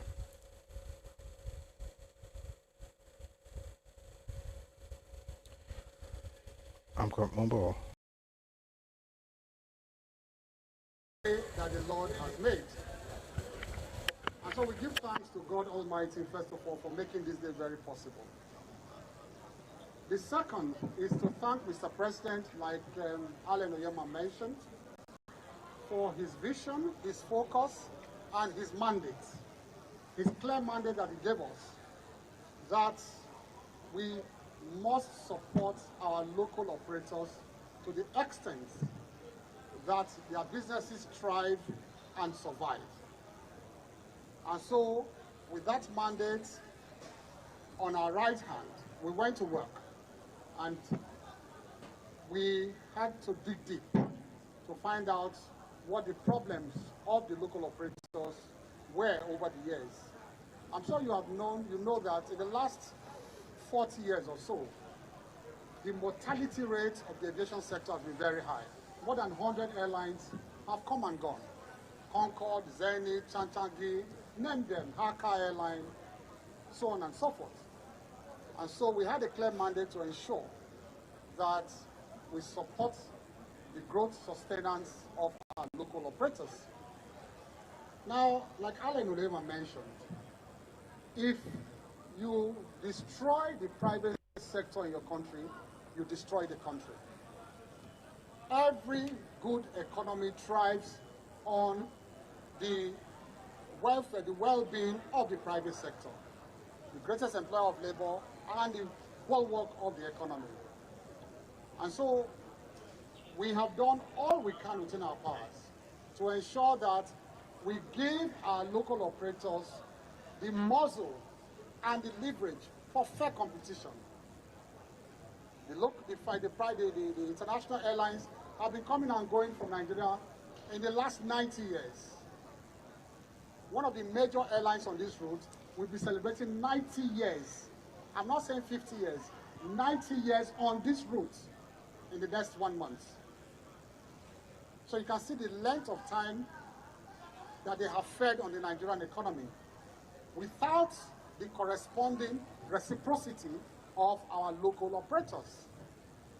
Almost all the routes in Europe, all the capitals in Europe, they come to Nigeria every day. They lift passengers and go back and forth without our local operators. And we have the corresponding rights under our BASAs to also fly those routes. But we have no capacity to fulfill those BASAs. So our first duty was to ensure that we ramp up the capacities of our local airlines. And like he mentioned, we have done everything we can, gone around the world, removed us from the blacklist, signed the practice direction of the Cape Town Convention, signed the IDERA, got the insurance issue resolved with our insurance practitioners here, got the lessors in, got the financiers in, and today capacities are beginning to rise with our local operators. This is one example that you are seeing here today. From $11,000 for business class, you are now going to pay $3,000 for business class. That is the fair competition that we offer, the fair competition. We are not driving any airline, any foreign airline away. We are only telling them, please come and compete. People have been asking me about, the other routes in Nigeria, in Africa, Ghana to London, is cheaper than Nigeria to London, and so on and so forth. And all I told them was to be patient. Be patient because you can't regulate. You can't tell the local, you can't fix prices for the international airlines. It's free market. The only way that you can bring down prices in a free market is to create competition. And so we went to the root of the matter to create that competition. Now let us see what other international airlines will charge on this route in the next few months. In the next few days, whether you will buy $11,000 or $3,000 on the same seat in a better aircraft, I've entered the aircraft. Let us see. That is free market. That is the competition that we pay for. And so we thank Mr. President so much for this. We thank Alan Oyema. He has been pouring all kinds of praises on me. It's a lie. It's him. All I was doing was writing letters. But I had to write letters, not get money. So it was months of diplomatic exchanges between myself and my British counterparts, back and forth. Sometimes the tone got harsher. We went back and forth, diplomatic exchanges, and this happened. But it is the doggedness of the Oracle himself that made it happen. Okay. The Oracle himself, not me. Mine was just a sign. But the Oracle made it happen. His doggedness, his vision, his passion for Nigeria. All right, someone asked which airline. It's Airpeace. And he's referring to, and he said Oracle, he was referring to Alan Oyema, which is fantastic. It's good news for Nigeria. And it's something that we're very proud of. And hopefully it's going to hopefully crash the price of flights to the UK. So now Alan Oyema can, his planes can, his airline can now, move from Nigeria to Heathrow. But I'd like to add this bit. Remember a while back, we played a video here where the CEO of Coscharis, Coswas Maduka, was talking about the fact that the federal government is not giving level playing field, and that somehow they had, favored people like Dangote. Let's remember this day. By the way, remember that he himself, Maduka, was favored, and that's why many of the cars government was using back in the day was BMW that he was importing. And this time now is Airpeace. I don't see anybody, I've not seen any airline in Nigeria talk about marginalization. No, I have not seen anybody say, it's because it's not from our ethnic group, that's why they didn't give it to us. So we are happy because this is good. It's good for the country, it's good for Nigeria. Let us not hear when things don't go your way. I begin to now cry and say things like they are against you. I acknowledge this and let us all, be thankful for it. Who was speaking? That was the Minister of Aviation, Professor Festus Keyamo. The other things, I'm going to take a break now. We'll have some people's responses. So if you'd like to respond, today is Monday and we're taking a breather today. On Wednesday, we're going to start a new series, okay? But tomorrow we're going to listen to something very, very important. I'll tell you the title later. But for now, we're going to have some responses, take some responses. There are some on YouTube, so if you'd like to come up on TikTok, please feel free to send your request. Someone says there is no tribalism now. You can see how it's favoring Southeastern now. Exactly. And I like what's happening, by the way. This is good for Alan Oyema. It's good for Airpeace. It's also good for Nigeria, right? It's not that when it doesn't favor you or when maybe something is not working according to your plan, suddenly it's because you're Igbo. But now that an Igbo man is enjoying it, and this is not the first or second or third time, nobody's complaining. I think we should also be balancing our narratives. All right, I'm going to bring the person up on TikTok, but I'll just read some of the responses on YouTube before we move on. I'll bring you up soon, Man Ellie. 1 second, please. So on YouTube, we have good afternoon. Oh, good afternoon, Mr. Latunde Ẹkáàbọ. As a member of the government, you have no option outside being biased towards the government. All right. Ajani Latunde says, what is Nnamdi Kanu's offense? That one you're going to have to ask the government. Oh, I'm not the one holding him. You have to please see DSS for answer to your question. It says they are Igbos, but they are Igbos. Are the Yorubas in Kwara State? Yorubas in... Your name is Ajani Babatunde. I hope you are really who you say you are. But let me answer the question. You say, are they not Igbos? The Yoruba people in North Central, the Yoruba people in South. Most of us are in Southwest. Just because they are Yoruba, does that mean they're in Southwest? There are three things playing here, or three things at play here. There's your ethnicity, there's the state, there's the region. And this person brought this up when I said that, are you going to create a state for people in South and join them to folks in Southeast without saying that you are changing the boundaries of the regions? I say, are they not Igbos? What does that matter? The Yoruba people in Kwara State today, if you create a state for them in that region, are they going to be in Southwest or are they going to be in North Central? They'll still be Yoruba regardless.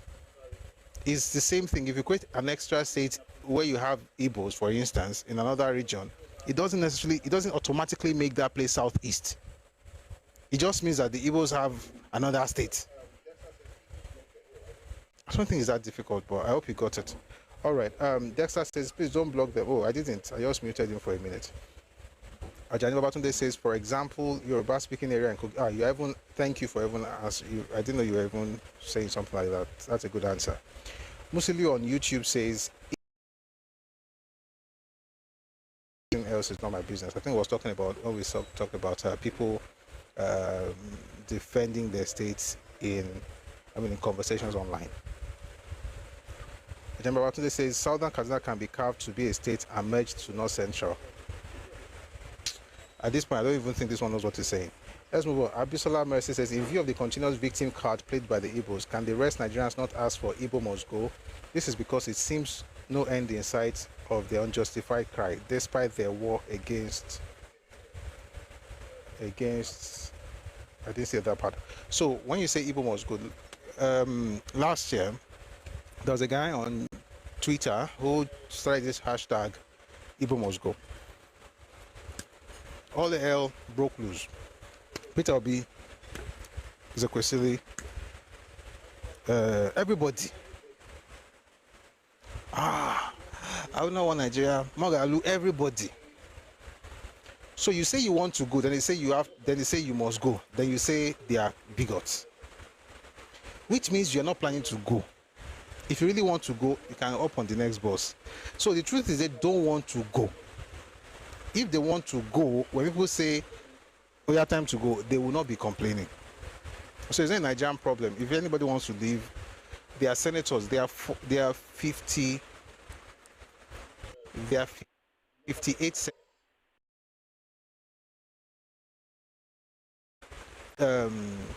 members of parliament in Abuja representing.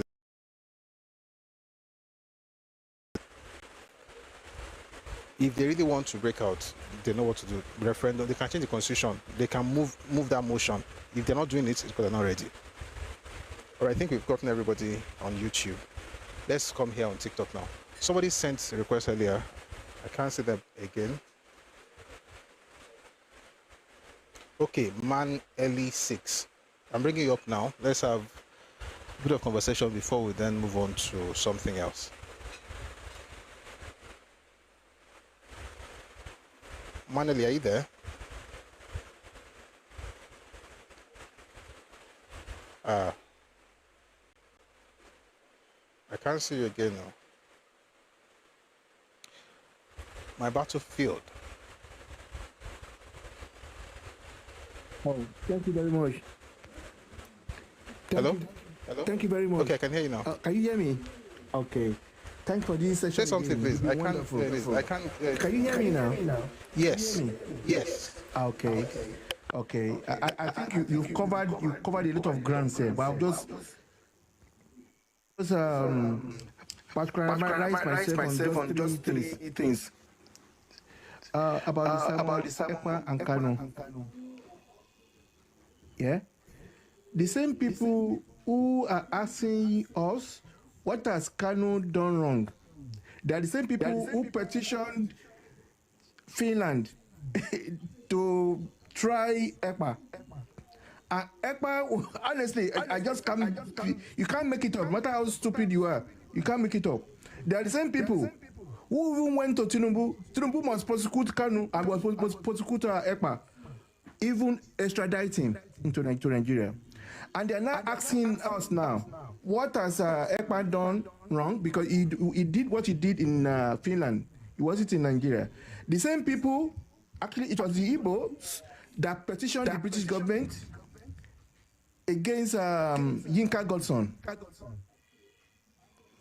I get my point now. Okay.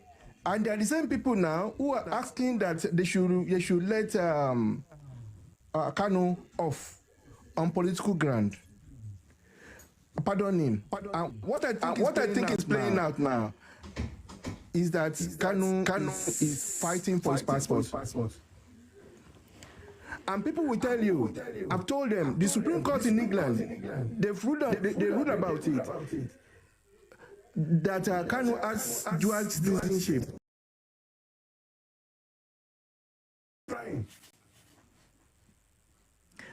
Is he echoing? Let me adjust it. 1 minute. Let me adjust it a bit.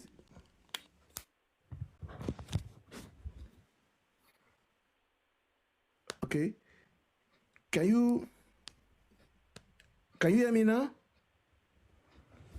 Oh, I think something is wrong. Okay, let me try this one again now. Hello? No, it's good now. You're good. We're good. Please continue. Okay. Please continue. Can you hear me now? Can you hear me? And who are asking that Nigeria? Yeah, I can hear you now. Please go on. The same people, they are asking that because it was because Kanu was brought into Nigeria, they used word kidnap, and I was asking them, what happened to people in Kotoma Bay in America? How did they get there? How did they get there? This guy, the Supreme Court in Nigeria, they've ruled that what's before them now is not how he was brought into Nigeria, but the case before them is the fact that he has a case to answer on the charges of terrorism. Okay, and again, on what the other guy did, the other lawyer about Anambra State, if you listen further, they're asking, okay, who are going to set up this plebiscite? Who are going to be involved? Who are the people eligible to vote on the plebiscite? He said everybody in the South is included. It's quite ridiculous. And this guy he used to be a lawyer here in King's Cross here, a lawyer for the matter. It's quite ridiculous. Yeah. I get my point. And I think what they are playing now, they want access to the sea. Access to the sea, and they want boundary adjustments. And they want demographic change. If they want, if they want boundary adjustment, can they get that from state creation? Is that not a different conversation that has to do with the boundaries of different regions? It is a different conversation, but they are being cunning, they are being crafty. They thought as soon as they are granted Anambra State, it is now incumbent on the federal government to do the needful and do the adjustments, because all they want now is to grant them the states, and those people in that area they've affirmed that they're not Igbos, but this man is imposing on them they are Igbos. I get my point. So yes, they want to untwist the federal government the same way Kanu is doing now, sacking his lawyer. And I think what he wants to do, as soon as he's granted that, by the way, When you are done, I'll tell you. No. He already came out today. Oh. He already came out today saying he doesn't have any case anymore. I'll read it to you when you are done. No. I'm just having a conversation. Yeah, I saw it. I saw that. I think what he was asking before, he thought when the court will grant him the 90 days extension because he will be one representing himself. He will now recall back his lawyers. I get your point. It's a certain people think people are just stupid. If I thought we were sleeping, if I thought we were born yesterday, were we sleeping throughout the night? You get my point? They make people look so stupid. If you're not careful, you will suspend disbelief. You'll be wondering, are you normal? Are you sane? Are you hearing right? Is something wrong with you? You start questioning yourself. I get my point. I don't want to go to that state now. And no matter how educated they are, they see how to vomit the same thing. And they be asking you, can you deny what like that guy was asking you now, what crime has Kanu committed? I should have asked him, what did EPA commit? What crime did EPA commit? Was EPA not working for Kanu? Are they not the same people who are asking the president Tinubu to extradite EPA into Nigeria because he was causing havoc in the southeast? I can see the lawyer that came, I've forgotten his name now, the senator representing Anioma, the one that you played this record now. I mean, it's Nwoko, yes. Nwoko. Yeah.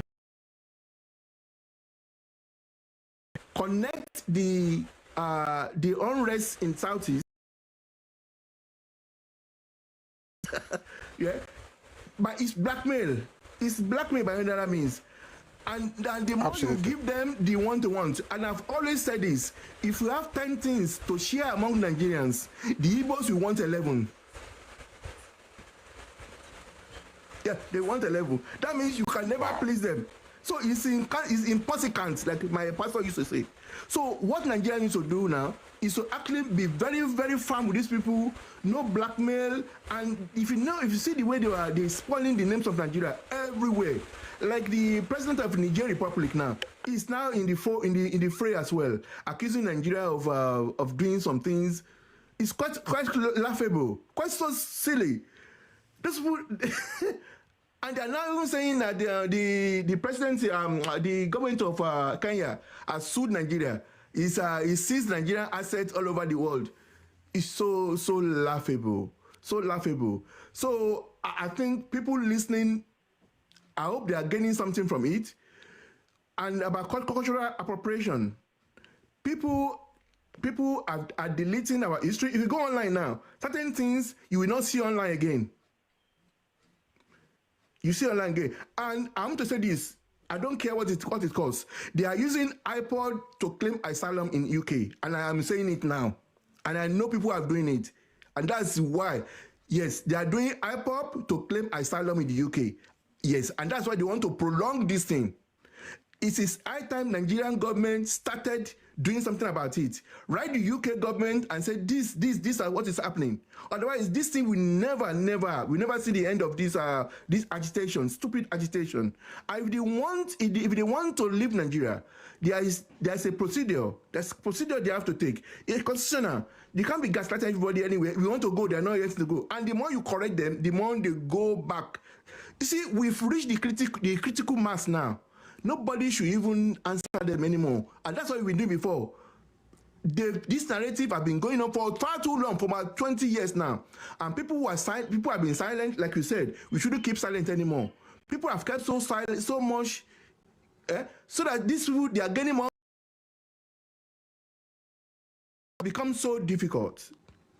It's become a double whammy for us now. They have to unlearn to learn.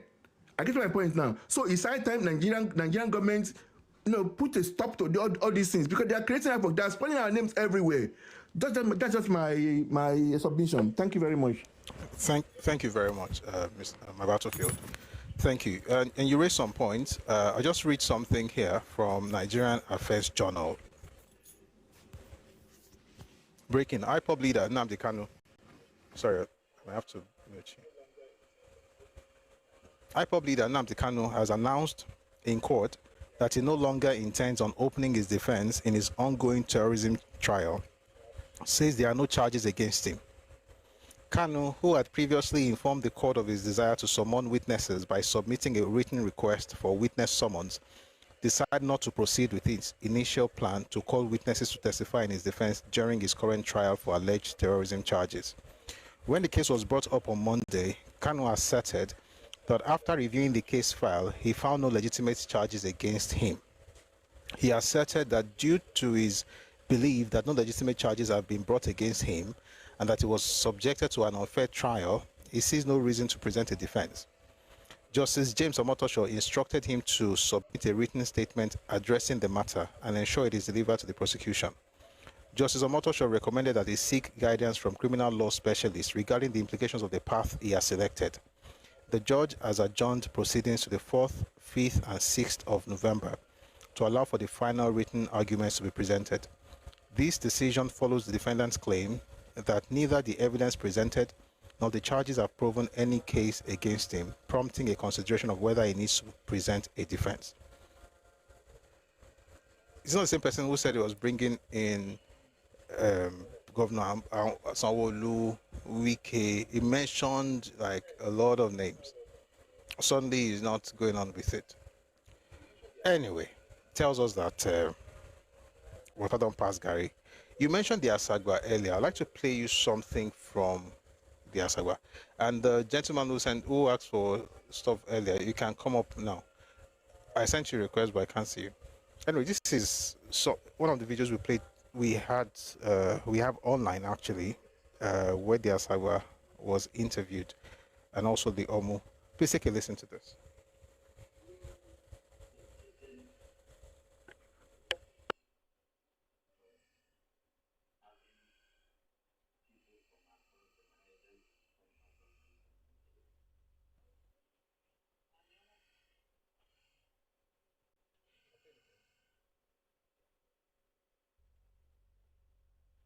I'll play it again.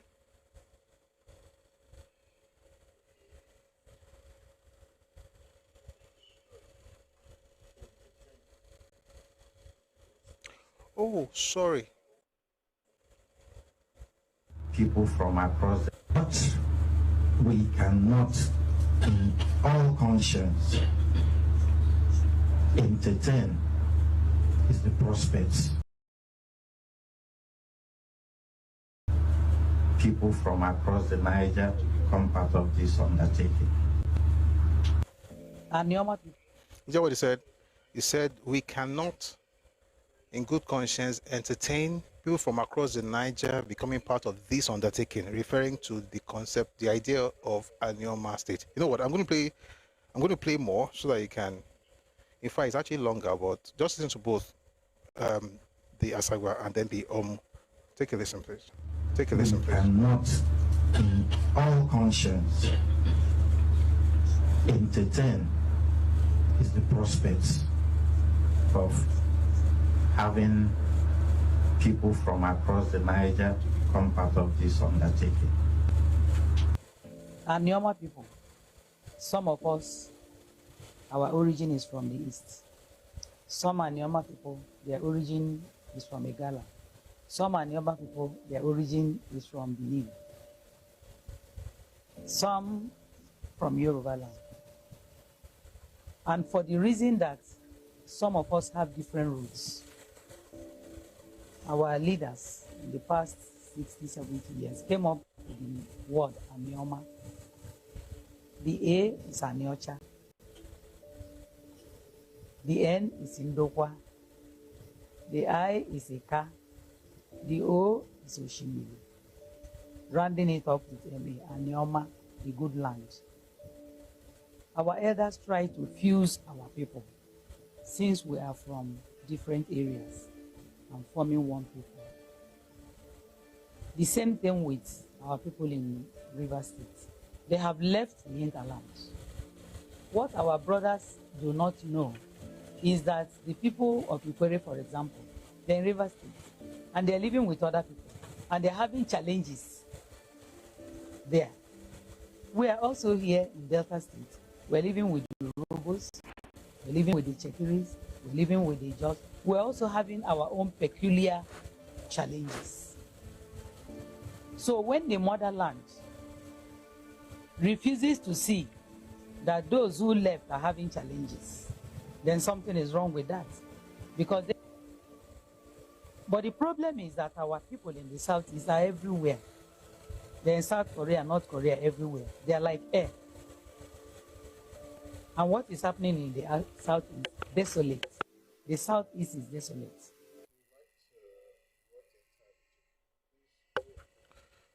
If you like to watch the entire video, please go on YouTube. You find this, look for this video, Anioma Identity and Politics on Busuyori's YouTube channel. You know, everybody will be all right. It is well with everyone. All right. Like I said, today I wanted us to check out the book by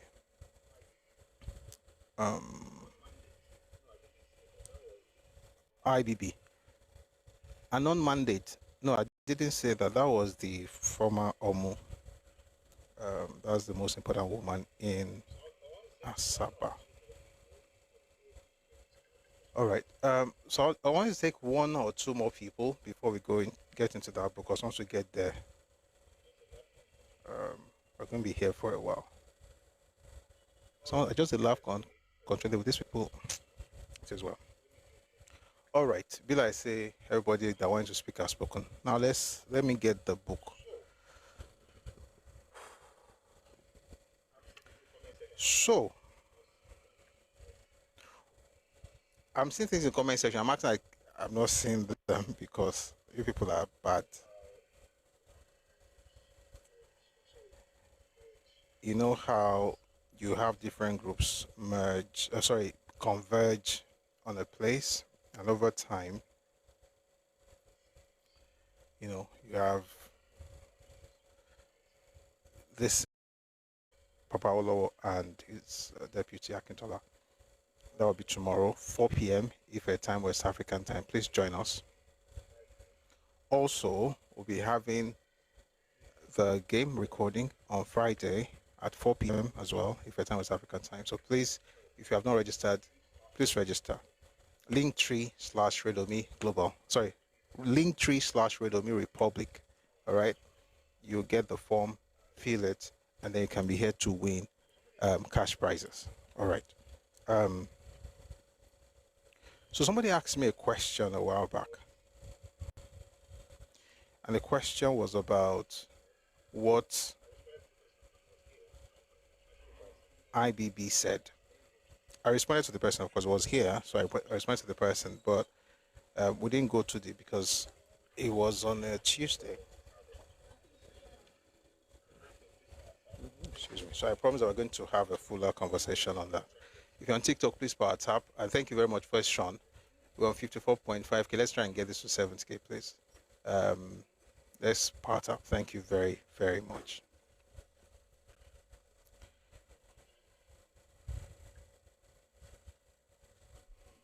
One second. I'm trying to find the page. I think I'm here.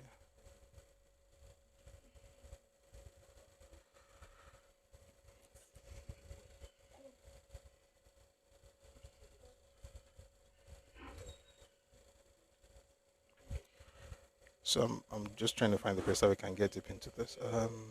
Page with the So the people have gone to town with this idea that's not really present in the book by IBB, saying things like, oh, IBB said that it was not this cool, it was not that cool. And I said, we're going to talk about it. So I talked about it that day, but I said we're going to have another session where we actually go a bit deep into it. Again, because it's not part of any series, we just want to deal with it as a lone conversation, a lone topic. So there are two things I want to talk about. The first one I've seen, the other one I need to find the page. Please excuse me.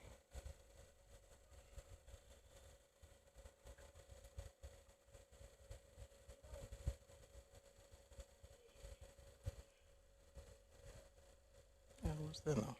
I was right. I was right in the first place.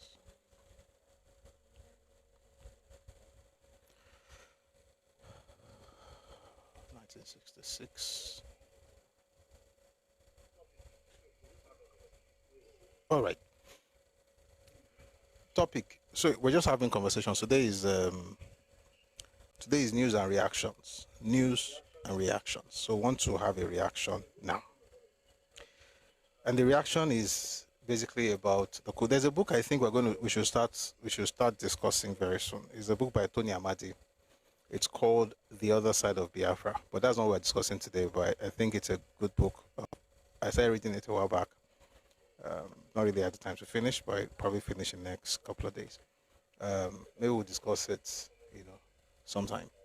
But we're having a conversation some time ago, and someone came up. We're talking about the coup of January 15, 1966.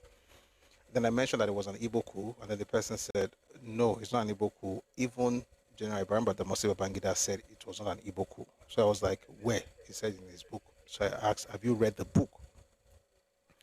I mean, I didn't ask the question because I was expecting the person to say yes. I knew it was going to be no. Because when you read the book, that's not what he said.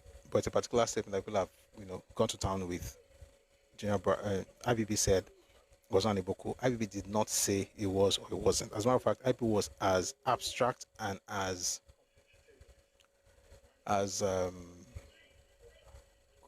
complicated in his understanding or explanation of what happened that you couldn't even pin him down to something.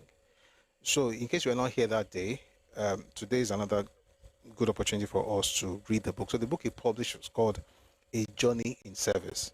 Okay, that's a book by General Ibrahim Badamasi Babangida, the man called himself the military president.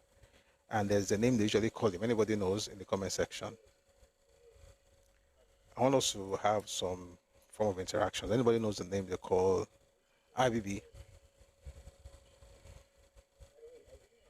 I'm waiting for you for also on YouTube, on Facebook. By the way, I didn't acknowledge some things I saw on Facebook. I apologize. I should quickly read some things here. Sinchin says, you are not obligated to answer Taco.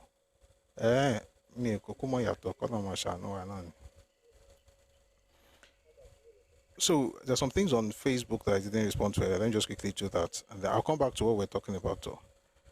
Someone says, according to law, you can't hold someone in incarceration. You should all go back to the original system of government. Omotayo Ayola. We're already on our way there. Evil genius is actually, I don't want to call him that. They call him Maradona. The evil genius was the other part that I probably would not want to call him. But a lot of people call him Maradona. So I'm going to read from his book, and then you can now decide if he was dribbling people or if they were right about what they said he said, or they claimed he said.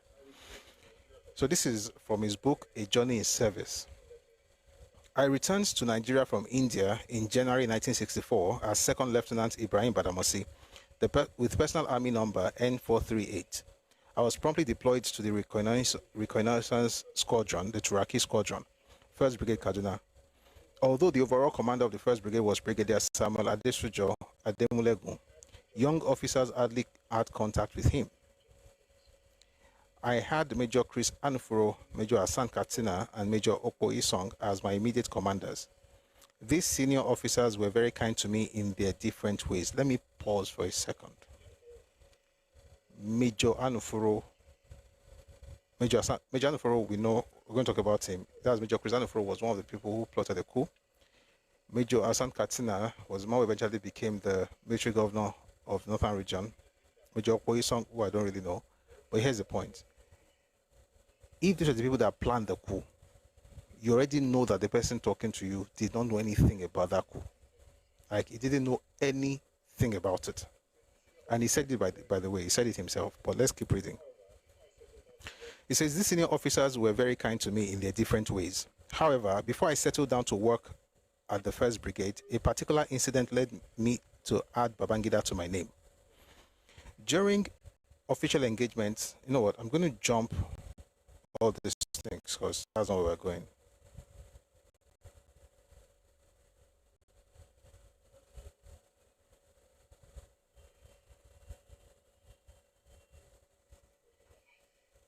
Okay. let's go back. Talking of the military coup d'etat, this is page 36. This is where I should start from, actually. Talking of the military coup d'etat of 1966 brings me to one of the darkest moments in our national history. In the early hours of January 15, 1966, I was woken up from my sleep at about 5 a.m. with loud, continuous bangs on my door by my good friend, Lieutenant Christopher Ogokwe. I had just gotten home hours before from a late-night party and didn't want to be disturbed. But when the banging persisted, I grudgingly got out to confront a bewildered Christopher, all dressed up in field uniform, screaming at me, "Ibrahim, get up, we have to go." "Go where at this time?" I queried in reply. Still breathless, Chris continued, almost incoherently, "Didn't you hear that there has been a coup and we have been told to report to the squadron to see our boss?" Our boss was, of course, Major Hassan Usman Katsina.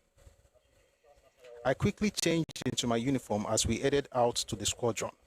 As we drove past Nasarawa, which housed the minister's quarters and the official residence of the Sadauna of Sokoto and Premier of Northern Nigeria, Sir Ahmadu Bello, we noticed that the Sadauna's home was on fire. Chris said he was sure the troops had bombed it. We soon arrived at the squadron headquarters, where Major Hassan Katsina was waiting to address us. Very somberly, Major Hassan addressed us in his office and told us what he knew then. He told us that his friend and coursemate at Sandust, Major Chukwuma Kaduna Nzogu, had led a coup d'etat and that Nzogu had confronted him earlier in the day to make up his mind to join the coup or face the consequences of not doing so. Hassan said his agreement to play along with Nzogu saved his life.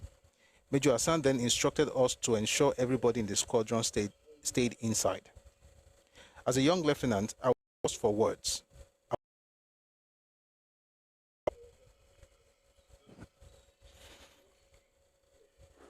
That year I was going to clock 25 in August. Just note the details though. I was only 24 and had never known the type of military intervention we were experiencing. I was only vaguely familiar with Gamal Abdel Nasser and his Free Officers Movement ousting King Farouk of Egypt in 1952. But that was textbook stuff. To have to experience this, I'll take that again, to have to experience it firsthand was different. Later that morning, acting presumably as the leader of the Supreme Council of the Revolution of the Nigerian Armed Forces, I was, Mobile, 1 second please. My mouth is getting dry. 1 second.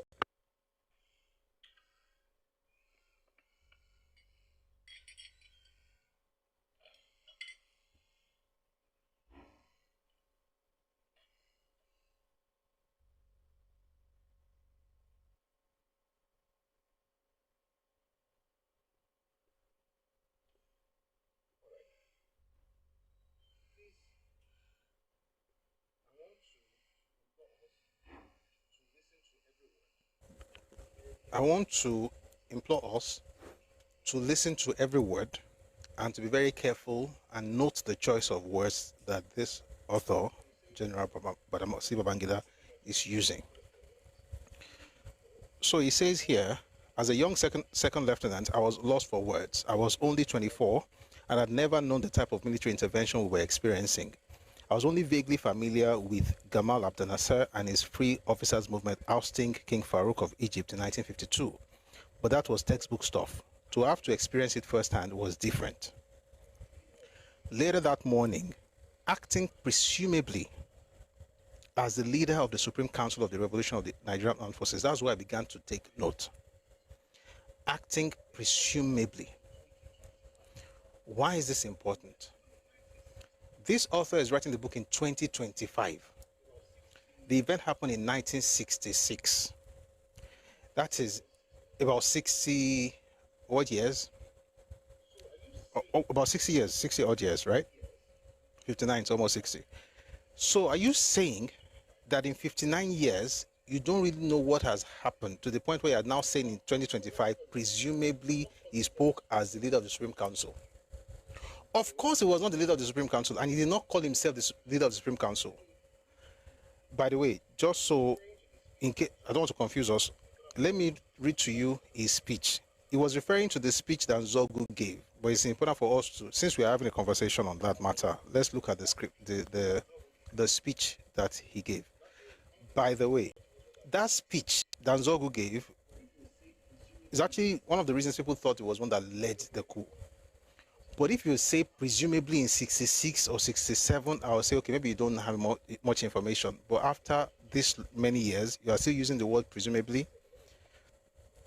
Maybe you're trying to dribble us. Give me a second. Let me look for the speech.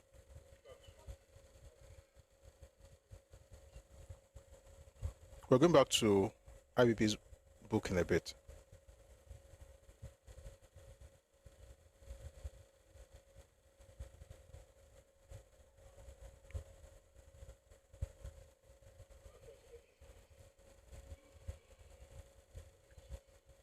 The point I'm trying to make is that he didn't claim to be the head of the Supreme Military Council. And to use the word presumably in 2025 is actually a bit dicey.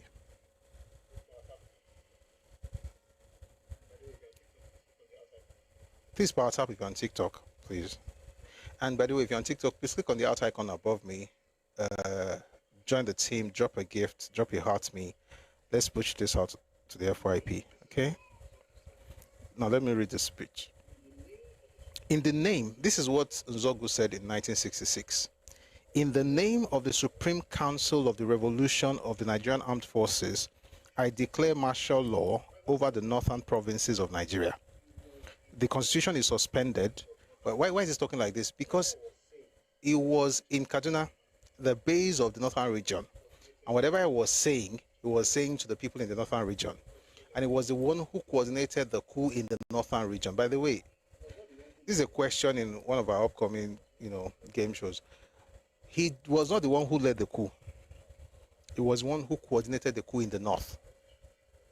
Someone did it in the south. Let me not say it now because I want you to think about this when we ask that question during the Dominican Republic. All right. So this is. Let me just read the speech in case you have not heard it before. This is Cardinal Zogo. In the name of the Supreme Council of the Revolution of the Nigerian Armed Forces, I declare martial law over the northern provinces of Nigeria. The constitution is suspended and the regional government and elected assemblies are hereby dissolved. All political, cultural, tribal, and trade union activities, together with all demonstrations and unauthorized gatherings, excluding religious worship, are banned until further notice. The aim of the Revolutionary Council is to establish a strong, united, and prosperous nation, free from corruption and internal strife. Our method of achieving this is strictly military. That is why when they tell you that they're trying to bring in a civilian person to come and lead the government, it was going to be Obafemi Awolowo. It's a lie.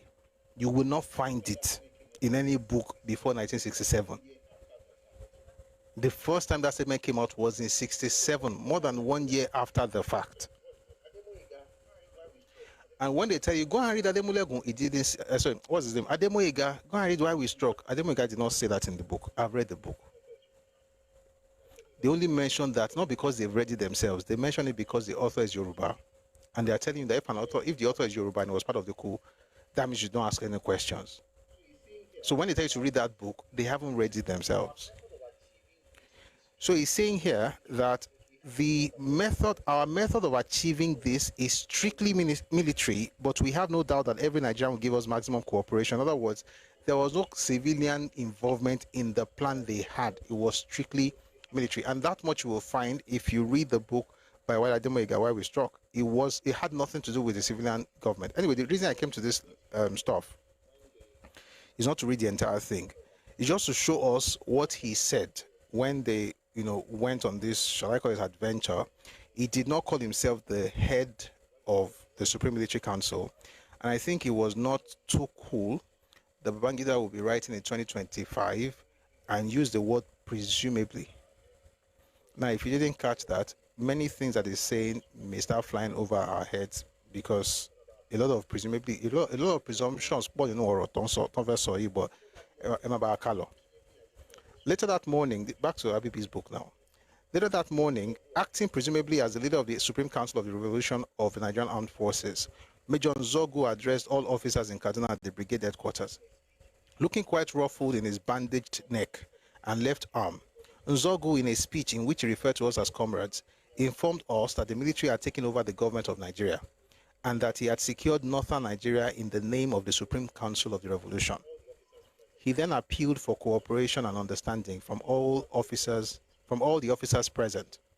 At a subsequent press conference, Nzogu elaborated on what he described as Operation Damisa. Damisa being the Hausa word for the leopard, which never changes its spots, describing the operation as a necessary service to our country, to rid it of all its filth and corruption. Later in the day, the gory details of what had happened, not just in Kaduna, but other parts of the country, started to emerge. In Kaduna, the Premier, Sir Ahmadu Bello, his senior wife, Afsatu, his senior assistant security secretary, Malam Ahmed Ben Musa, Ahmed Pategi, a government driver, and the head of his bodyguards, Zarumi, had all been killed before the break of dawn.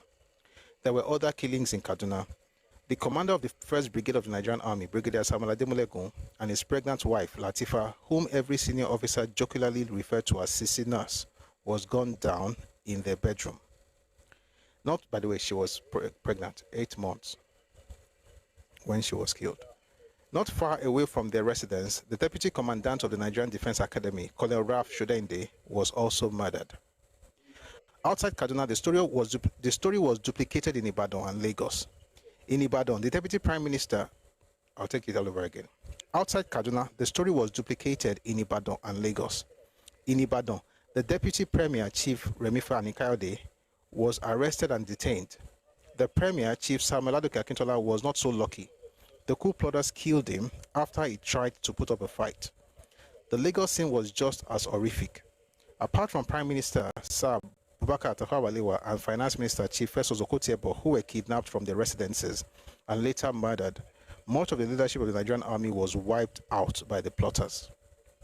The Adjutant General of the Army, Lieutenant Colonel James Yakubu Pam, was the first to be picked up in the presence of his wife Elizabeth. He never came back alive. Then came the turn of the acting chief of staff at Army headquarters, Colonel Kerr Mohammed, who also was assassinated. Lieutenant Colonel Abogo Lagema, then the commander of the 4th Battalion at Ibadan, was not spared either. He was gunned down at his Federal Palace Hotel room in Lagos. But one of the most painful was the killing of Brigadier Zakaria Maimalari. Having only just remarried a month before the January coup, following the tragic death of his wife, Miriamu, Maimalari was at 36 considered one of the finest officers of the Nigerian army. As I stated earlier, he embodied the best of the military: discipline, courage, service, respect, integrity, and enduring leadership skills. As the commander of the Southern Brigade, he had all the fighting forces of the battalions under him: the Field Artillery Corps, the Armored and Mechanized Squads. It was said then that Maimalari could mobilize the entire brigade to fight back in the event of a foreign attack. At the time, the coup plotters knew that he needed to be eliminated for them to succeed.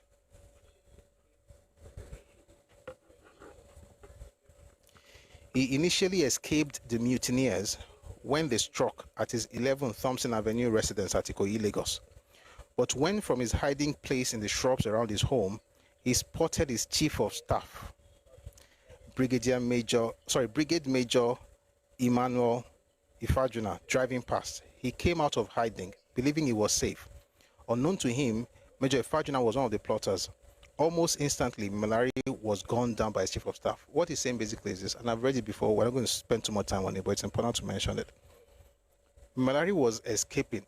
You know, the Mokafo, some of them had tried to gun him down in the house. Yeah, they escaped. He was hiding in the shrubs around his house. He then sees somebody that he knew, his chief of staff. And decided to say, thank God, at least I lost the person where I know, Ifajuna, who then went ahead to gun him down. Rain of bullets, killing him right there. By Monday, January 17, the situation had stabilized somewhat following the arrest and detention of Major Zogu and some of the other coup plotters, and it also became clear that Brigadier General Johnson Thomas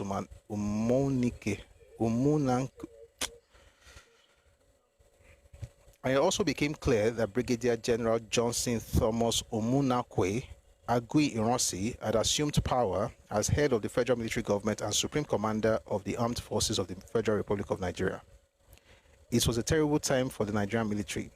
As I have said elsewhere, as a young officer who saw all of this from a distance, listen to what is, this is the second thing you should note. The first one was presumably, when you used the word presumably, when he was talking about Nzogu. Now he's saying, as a young officer who saw all of this from a distance, probably ethnic sentiments did not drive the original objective of the coup plotters. I'll read it again. As I have said elsewhere, as a young officer who saw all of this from a distance, he was 24. He wasn't part of it, and he was not even one of the ogas. He was a boy. As a young officer who saw all this from a distance, probably ethnic sentiments did not drive the original objective of the coup plotters. For instance, the head of the plotters, Major Cardinal Nzogu, that's not true. Nzogu was on the head of the. That's why I said, Baba is not writing this book in 66. He's writing in 2025. There's no way on earth he doesn't know who the coup plotters really were. And just in case you were not here when we discussed it, I'm going to take a pause here, and let's all travel to Telegram. I could have taken from somewhere else, but I think we can go there together. Please go to Telegram, our Telegram channel, Redomi Global. If you can, please go there. There's a section there called Learning Materials, Books and Resources. Please go there. When you get there, please go to Files and look for a document called Special Branch Report, 1966. I've referred to this a lot, and I hope you've read it, but just in case you haven't, we're going to read it together. Not everything, apparently, just a bit of it. It's a very, very, it used to be a very secret document before it was put out there, and we are fortunate to have this now. I'll read something to you here. Hope you found it. Someone says perhaps the book was written for him by a trusted research assistant. No. Unless you don't know the person who actually wrote the book. The book was not written by a trusted assistant. By the time we are done, you know exactly. Nobody wrote it for him. If anybody wrote whatever, they wrote what he wanted them to write. Babangida is a very intentional person, and for that I respect him. And for other things as well. Let me read something to you from that document. Again, it's not something you find everywhere, but it's a very, very important. If you want to understand the coup of January 66, you must read this. You know what? I want to promise you something. Can I fulfill that promise? I'm going to mention some books as we talk about this. When you compare, you'll find this thing. I think I should even add this one. Okay. So it says here.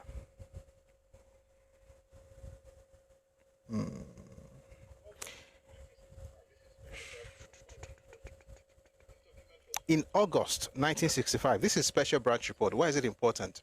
This document was produced in April of 1966, all right, 3 months after the coup. And what makes it important is this. 200 people were interrogated, all the coup plotters and everybody that worked with them, 200 were interrogated, and this report is the product of that interrogation. And it was published in April of 1966. Okay? And it's one of the most important documents. There's a particular writer, I'm not going to mention his name, a particular writer who, wants everybody to believe him, but the day I knew I was right, not to believe everything he was saying, was when he tried to rubbish this document.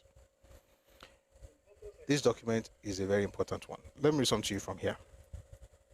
In August 1965, 3 officers, Major Okafor, Major Ifajuna, and Captain Oji, were already dissatisfied with political developments in the Federation and the impact of these developments on the army. I'll take it again. In August 1965, 3 officers, Major Okafor, Major Ifajuna, and Captain Oji, who were already dissatisfied with with the political developments in the Federation and the impact of these developments on the Army, held series of discussions between them about the matter, and set about the task of searching for other officers who held views similar to their own and who could eventually be trusted to join them in the enterprise of staging a military coup d'etat. In September 1965, Major R.H. Chukwuka, that's Humphrey, of Nigerian Army Headquarters, Lagos, was persuaded to join the group of conspirators. Followed in October 1965 by Major C.I. Anufuro, that's Chris Anufuro, also of the Army Headquarters. Major C.K. Nzogu, that's Cardinal Nzogu, was brought in around that time through the efforts of Major Anufuro, an old friend of both Majors Nzogu and Okafor. Major Nzogu in turn secured the support for the plan of Major A, that's Adewale Ademoyiga, who had worked with him in the Nigerian Army Training College, Kaduna. If you have read this report back in 1966 and you are reading it right now, would you say Nzogu was one who planned the coup? He is more known because he went on radio, because he was the one coordinating the coup in the north, and he was successful, and he went on radio to declare the name of the Supreme Military Kiniko. That's it. But to say he was one that came up with the idea of the coup is not true. Please remember this as we continue with IBB's book. Now let's go back to IBB's book. Again, the book is called A Journey in Service.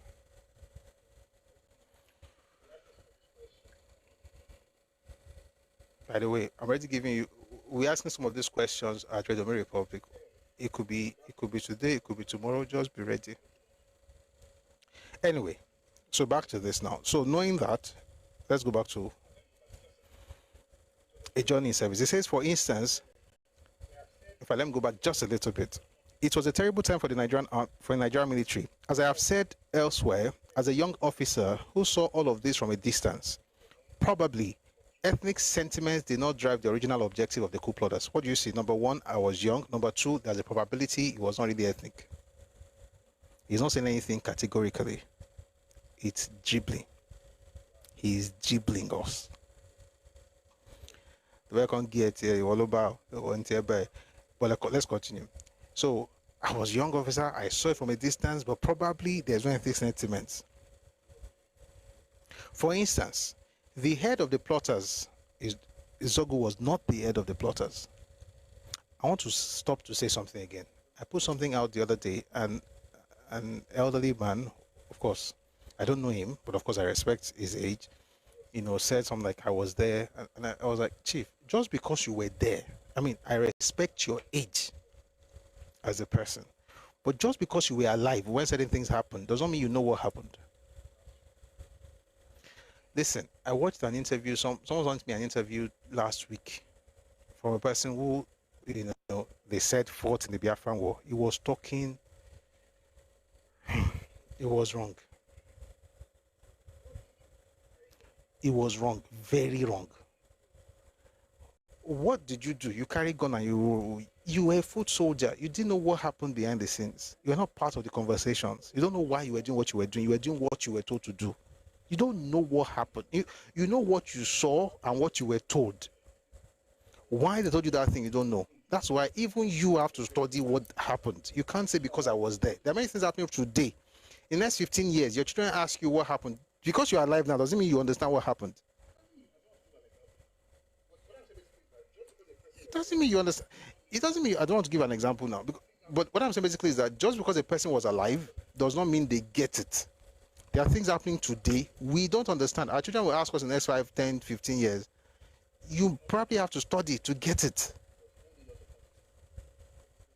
But this is not in any way to disrespect old age, because old age also comes in handy. They're able to explain it because they have other things happening around that you don't know.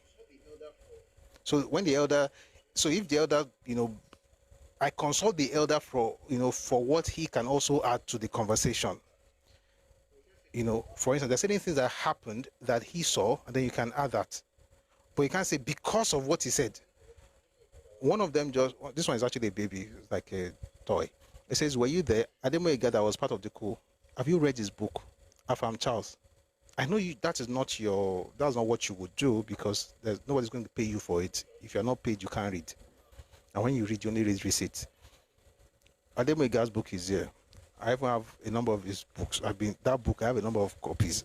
If you want, I can send it to you free of charge, I promise, right now. I said it earlier, and I know someone like this is going to come. They use that name, Ademoyega, not because they read his book. They only use the name because it was Yoruba. Have you read the book? You haven't. So the way it works is you will read the Yoruba perspective. You read the Hausa perspective. You read the Ibibio perspective, the South folks in the South. You read their perspective. You read the Yoruba perspective. You read the Igbo perspective, of course. You read the American perspective, the British perspective. You bring everything together. And I can say this. I don't think you can read anything less than 20 books to really get a very good grasp of what happened. You may have to read more, but I'm not saying I've read 1,000 books, but the history is very complex, and you want to really know what happened. I don't think this is just my take. You may not agree, and that's okay. But I don't think you can read anything less than 20. Even if you don't read the full books, like bits and pieces, like pages here, chapters here, pages here, chapters here, full book here. I don't think I can read anything less than 20 or 24 or 30. But if you start with one. Start with one. Then move to the second, the third. The more you do it, the more you because when you are reading something, this one will refer you to something else. So then you read something else. And then you go from one to another. Before you're able to bring those things together, and then you have a better understanding of it. Not so that you can shout, "Hey, it's your fault," but at least you can understand it from different perspectives. Sometimes it also helps to speak to the elders who were there at the time, not because you think they have all the information, because they don't, but they have something that I don't. So I'll take that as well. I'll add to it. I've had to interview. Like I think I mentioned the other day, I interviewed an 80-year-old man in last December, who told me some things about the word Igbo, and I got that. I did it. What he told me, I couldn't find it in some of those books. So you have to find a way to, put these things together. I said all of that to say that IBB was there, and the statement he's making here is wrong, even though it was there. It doesn't mean there's nothing else that he knows that is right, though. There are many things we can learn from him, but on this particular topic, he was wrong. And he's wrong. He's not the head of the plotters. Nzogu did not lead the plotters. Nzogu was actually brought in around October of 65. The people who planned the coup started the planning in August of 65. And the three people, Ifajuna, Okafor, and Oji, those three brought in Chukwuka. Then they brought in Anufuro. Chris Anufuro brought in Nzogu. Nzogu brought in Ademoyega. Ademoyega was the last to join. And there were 7. And all the names that you see on social media, the only reason they put out 24 names as part of the coup plotters is because they want to swell up the name of the non-Igbos. They want to add many non-Igbo names so that you can stop calling it Igbo coup. Number one, they are lying. There are only 7. Were there others who followed them to execute the coup? Yes. Many of them were even told to do it, not because they wanted to, but because they were instructed to. Why? Because the major guys that did it were majors. Of those 7, 6 were majors. 1 was a captain. That was Oji. All the other guys were majors. Number 2, the folks that they commanded to do stuff did not even know what they were being told to do. Read the book by Foloyewole, The Reluctant Rebel. He didn't know about that thing until 11:40 p.m. on January 14. They came to his house 11:40, moved with them, and then they said the HR was between 2 and 3 a.m. Just a few hours. They've been planning for months. There were even Igbo guys that were part of the execution that did not know. E.g., the guy, you find it in this book by Bengbule, Nigeria's 5 majors. The guy that Adewale Ademoyiga told to stay at the P&T. The man was positioned there till dawn. He didn't see anybody come, give him any other instruction. He went home. It was after he got home that he was arrested as being part of the coup. He didn't even know, and he was Igbo. So all this one that people are adding names, they're all deceiving themselves. It's an Igbo coup, not because of the plan. I've talked about it several times. We're going to go back into the coup thing. This is the first thing we're discussing. Go deep on Friday. It was an Igbo coup, not just because of the planners. And we've said it several times. There are 3 criteria that I use. Number 1, the planners of the coup. Number 2, the victims of the coup. Number 3, the beneficiaries of the coup. When it comes to the planners, of course there were majorly Igbos. But I can excuse that. Why? Because there were we had more Igbo officers anyway. So I can say, it's just coincidence, although it isn't, but let's just say it's coincidence. Again, it isn't. It's actually a very major factor. But let's just assume that, then you look at the people that were victims of the coup. Everybody but Igbos. Look at the people that were beneficiaries of the coup. Igbos but everybody. Igbos and no other person. But we'll get into all of those things. We're going to go back to the coup matter starting on Wednesday. But let's finish this one. So I'm just correcting that statement that Nzogu planned or led the coup. Nzogu did not. And by the way, when an Igbo person says, hey, Nzogu is not Igbo. Number 1 is Igbo. He's already Igbo. Number 2, they say that he's not Igbo because they are assuming that you're going to say he was the one that planned the coup. Guess what? He's not the person, but there are 3 others, 3 major planners that started this whole thing. And the 3 of them were Igbos. Does that mean your ethnicity is at fault? No, until you claim that anything against one is against all, which means that you are primitive. In other words, a person can do something wrong, but I can't talk about it because you're making it look like it's all of us. When we talk about the Northern Counter Coup of July 29, 1966, does that mean that everybody in the North planned the coup? No. Do we not call it Northern Counter Coup? We do. People should grow up. Anyway, let's read a few more things here. Born and raised in Kaduna, his immigrant parents were from Okpanam in today's Delta State. In fact, let me go back just a bit. For instance, the head of the plotters is not. Major Kaduna Nzogu was only Igbo in name. Born and raised in Kaduna, his immigrant parents were from Okpanam in today's Delta State, which in 1966 was in the old Midwestern region. Nzogu spoke fluent Hausa and was as Hausa as any. He and his original team probably thought, even if naively, that they could turn things around for the better in the country. That is correct. Nzogu was a revolutionary. I like to say that because it's very important to say it. Nzogu, Ademoyiga, those 2 were revolutionaries. How do I know? I read the speech that Nzogu delivered on Radio Kaduna, and I read the book that Ademoyiga wrote. Those were revolutionaries. The others, not so much. The others were executing an Igbo coup through and through, particularly the first 3. Why am I saying this? Again, first major people that planned the coup, Ifajuna, Okafor, Oji. Read a book by Bengbule. He said in that book that Okafor and Oji were treacherous. You know what?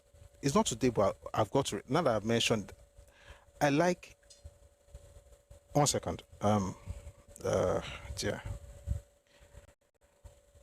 I don't think it's fair to say these things without reading it. Maybe like I say, I just talk. What of Victor? Which Victor? Victor was not part of the coup. Victor Banjo are you asking about Victor Banjo? Victor Banjo was not part of the coup. Victor Banjo was the one.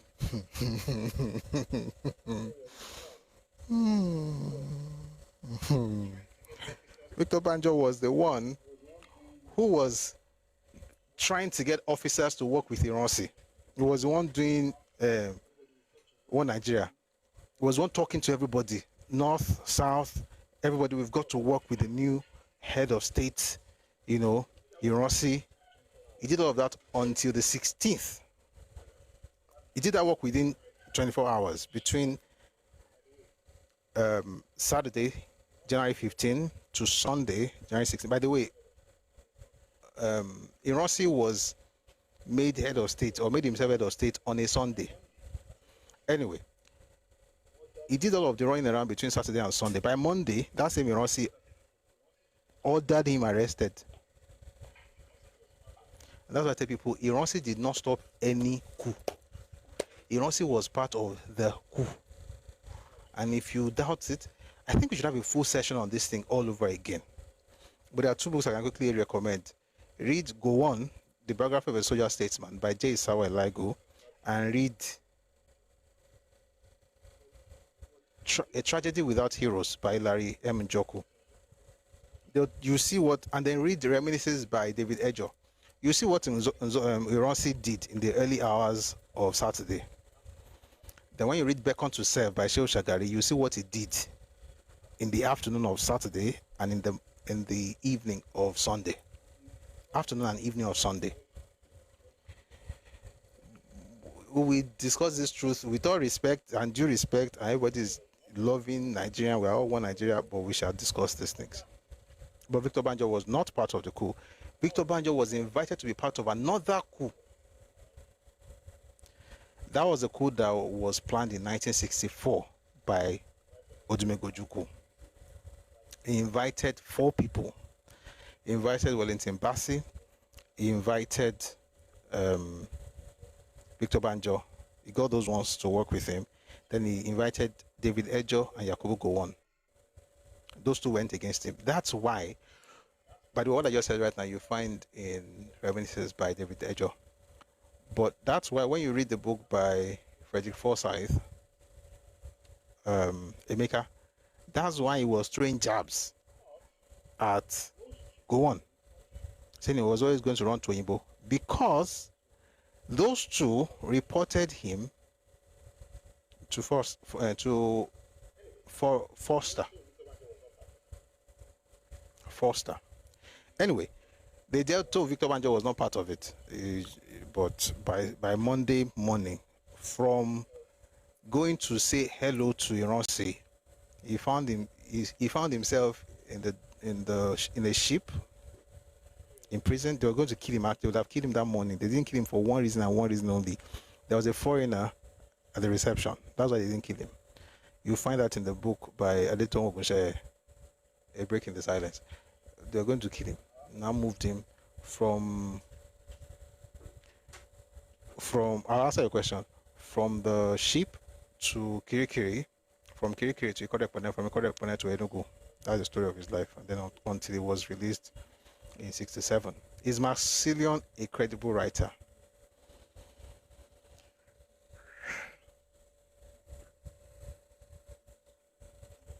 It depends on what he's writing. He's not a bad writer. He's not a bad writer. He's just... He's Igbo leaning. Yeah. He's not a bad writer, but he tries as much as possible not to offend the Igbos. Maybe because he's either Igbo or from the old Eastern region, because I think he wrote in one of his books, which I have, that his father was, in there. But he's very biased towards the East. And with Yoruba people, he can... For instance, he was one who said that with Yoruba people, he doesn't really care for the truth. I remember reading one of his books, I don't know if it was Oil, Violence and Politics, when he said that it was the crisis in the Western region that led to the coup of 66. I was like, how? Like this guy that does this thing on TikTok, as how?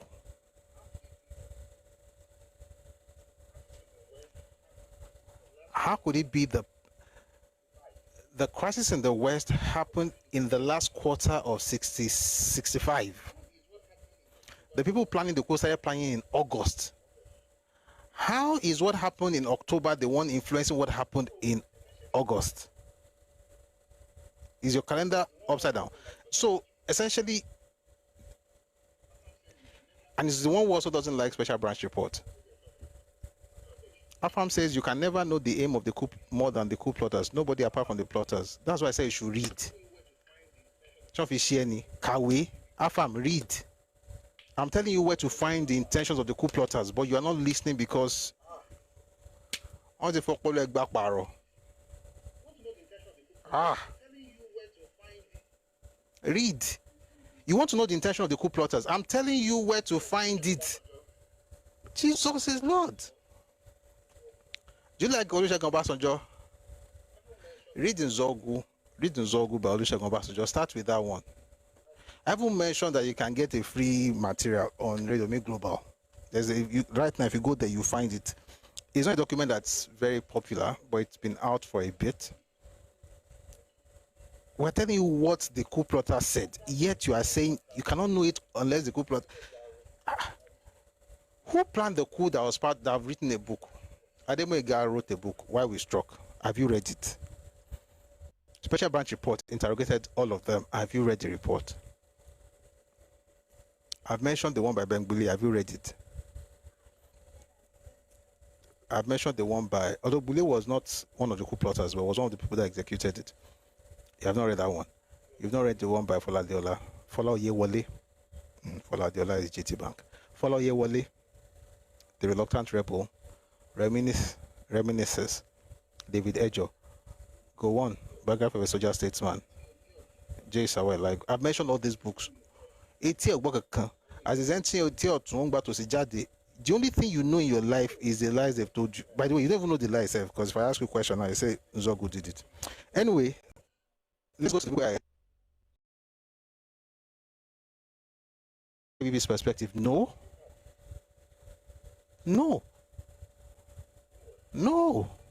IBB did not say that. You know what? I mentioned something. I said I want to quickly show us something about Okafor and Oji. This is the Nigeria's 5 Majors by Bengbuli. Where can you find the books? Read Me Books. On Telegram. Read Me Books. The Ademoyega said it was, at this point, I'm going to have to mute this clown.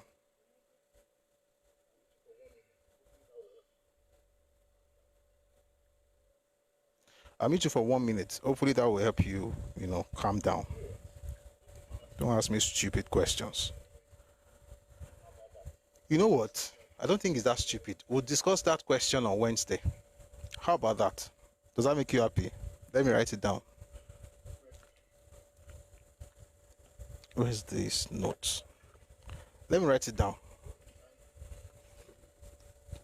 In fact, don't be angry when we hear the answer, shall?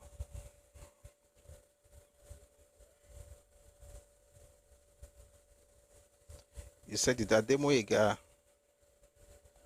said it was an Igbo coup.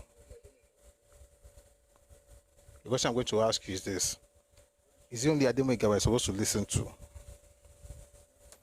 So, Wednesday, I promise. If you know how many things have been written about this thing and the people who actually were there, you will stop this nonsense. Let me read to you from Bengbuli. Bengbuli is Igbo, by the way. He also always shouts, it's not an Igbo coup, but this is what he wrote in his book. The book is called Nigeria's 5 Majors. Here goes. It says, by far, the most formidable obstacle between the coup executors and success was the unanticipated element of treachery that manifested itself in the course of the nocturnal operation.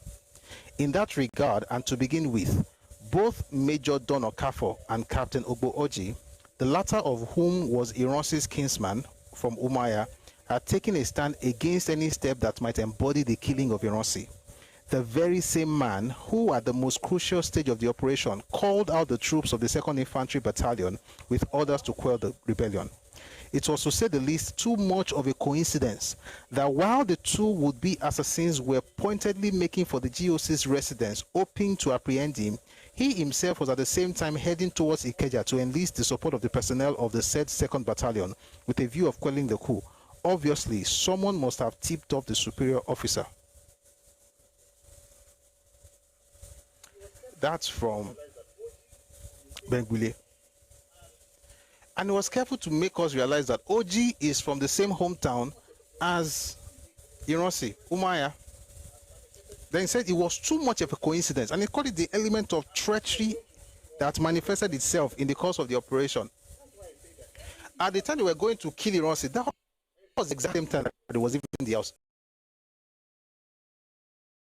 In that coup, everything is explained using coincidences. Whether it's with Ironsi, or with Azikiwe, or with what's this man's name? Michael Okwara, or with Kingsley Badiwe, or with Nwaforizu. Anything that I can tell you the excuses they gave for each of these people. You think about them like, do you think we are dumb? Every one of them could be excused for. They just say one thing happened. It's not today's topic. One day we'll talk about. We should have a series on these coincidences, starting with the one with Azikiwe. Everybody. So this one, as he was going to as they were going to kill him in the house, he was leaving the house. This man, Okafor, then if you read the book that this guy was telling me to read the book while we struck. He said Okafor then, after leaving this place, so went back to the place where they were supposed to, the rendezvous point, and they said to him that, oh, I didn't catch anybody, I couldn't. In fact, let me read it to you,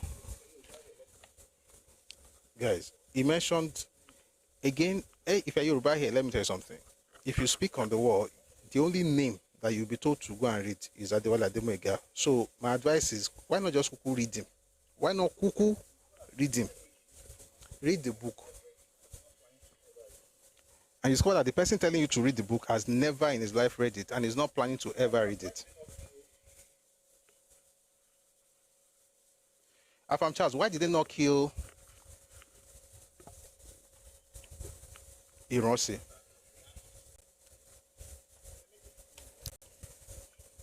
Answer now. Be answering. I said, make we kuku read. I said that in pidgin intentionally. Make we kuku read them. What if you rush Arabi? This is from Adewale Ademoyega's book. It says here, I went out to look for Okafor's group. I met Okafor himself coming from the Federal Guards barracks. What has happened to you and what have you achieved? I shouted at him.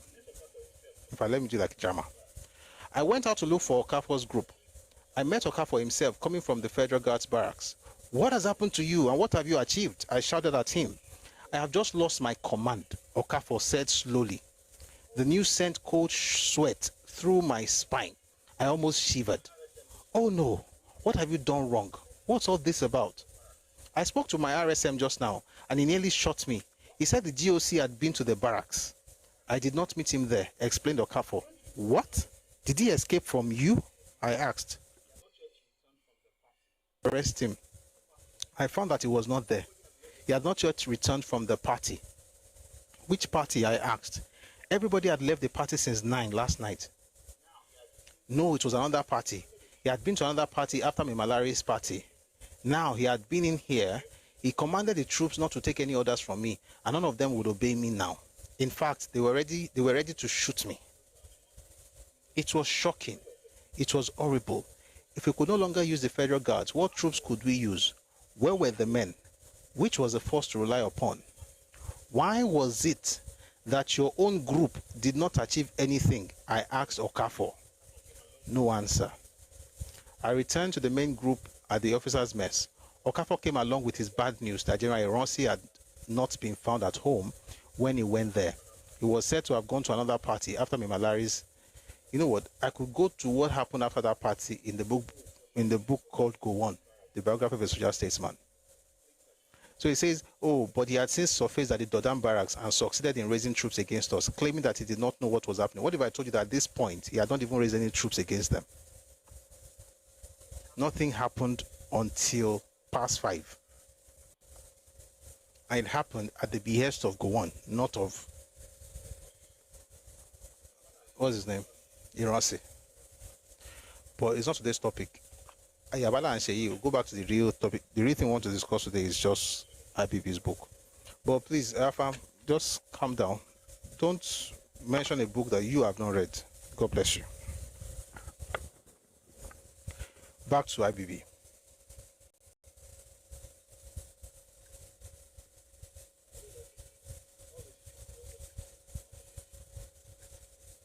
I always like to say that all these things that we're talking about, none of this information is new, and there's none of them that is hidden. They're just in books.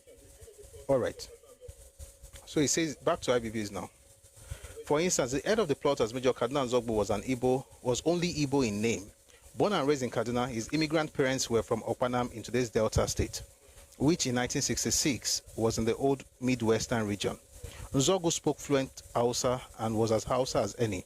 He and his original team probably thought, even if naively, that they could turn things around for the better in the country. And that's what I was saying earlier, that if you really want to be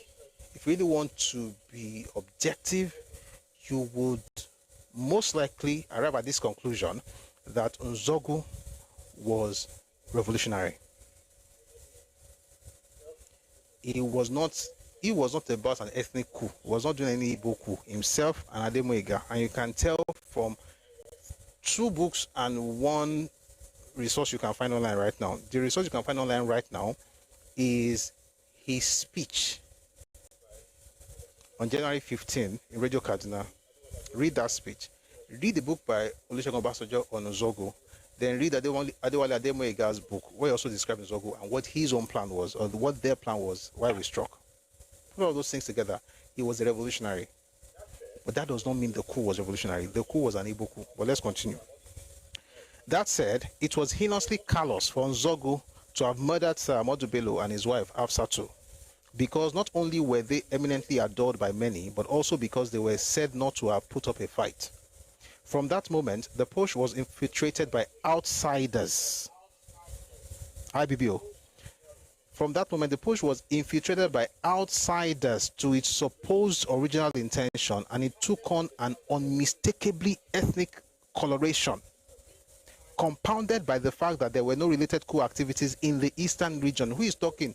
IBB. I'll read to you again what he said. Remember I said, oh, I was a young officer. Probably ethnic sentiments did not drive the original objective. But from the moment Nzogbu murdered Ahmadu Bello, it was infiltrated by outsiders to its supposed original intention, and it took on an unmistakably ethnic coloration, compounded by the fact that there were no related coup activities in the eastern region. Nothing happened in the east. He's saying he took on an unmistakably ethnic coloration. What does that mean? It was an Igbo coup. Who is talking? IBB. The same book that people are shouting, they said it was not. That's what he said. He said, if you really think about it, the original intention may not have been ethnical, but at some point, it was infiltrated by outsiders to its supposed original intention, and it took on an unmistakably ethnic coloration, compounded by the fact that there were no related coup activities in the eastern region. There were 5 capitals in 66 and 1 place of interest: Lagos, Ibadan, Kaduna, Enugu, and Benin. 5 capitals. The place of interest is Calabar, where Awolowo was being held. Things happened. There was action in Lagos, Ibadan, and Kaduna. Nothing happened in Benin. Nothing happened in Enugu. Guess what these 2 places have in common? An Igbo premier. Calabar, nothing. Crickets. IBB said it took on an unmistakably ethnic coloration. I didn't say that. When they see, anytime they mention a book, read it yourself. Let's continue. It should, however, be borne in mind. Listen to, again, IBB is a dribbler, fantastic footballer as far as these things are concerned. So see what he said. It's not really that, but it was unmistakably ethnic. But, what's the but? Listen. It should, however, be borne in mind that some senior officers of Igbo extractions were also victims of January coup. No, that's a lie. There was no senior Igbo officer that was a victim of the January coup. Not one.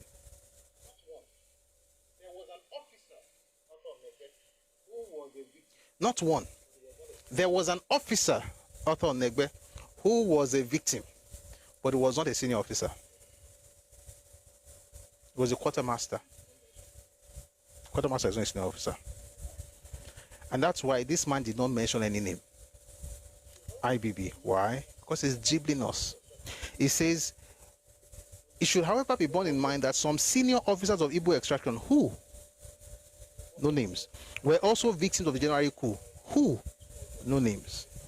For instance, my erstwhile commander at the reconnaissance squadron in Kaduna, Lieutenant Colonel Arthur Chinyelu Unegbe, was brutally gunned down by his own brother in quote, Major Chrizan Oforo, in the presence of his pregnant wife at his 7-Point Road residence in Apapa for merely being a threat to the revolution. Here's the issue. He mentioned Arthur Unegbe, but he didn't give us the names of the senior officers of Igbo extraction because none of them was killed. Not one. Not one. For the Yorubas, Ademulegun and his wife, and the other person, Raushudende. For the North, 4 people were killed.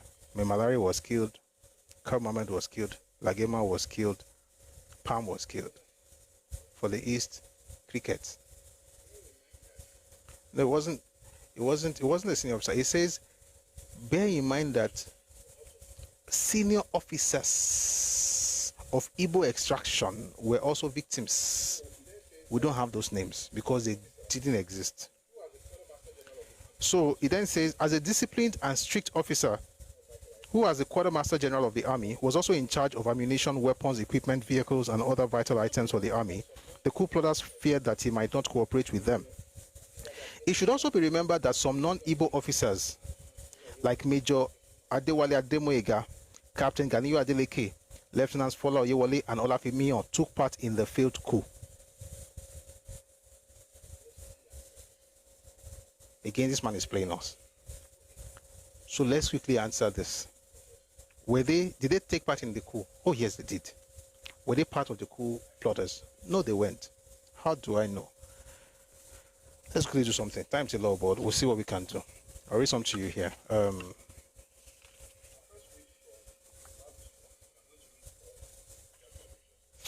I'll first read from Why We Struck, then I'm going to read from Nigeria's 5 Majors, then I'm going to read from Fola Oyewole's interview. So let's start with Why We Struck.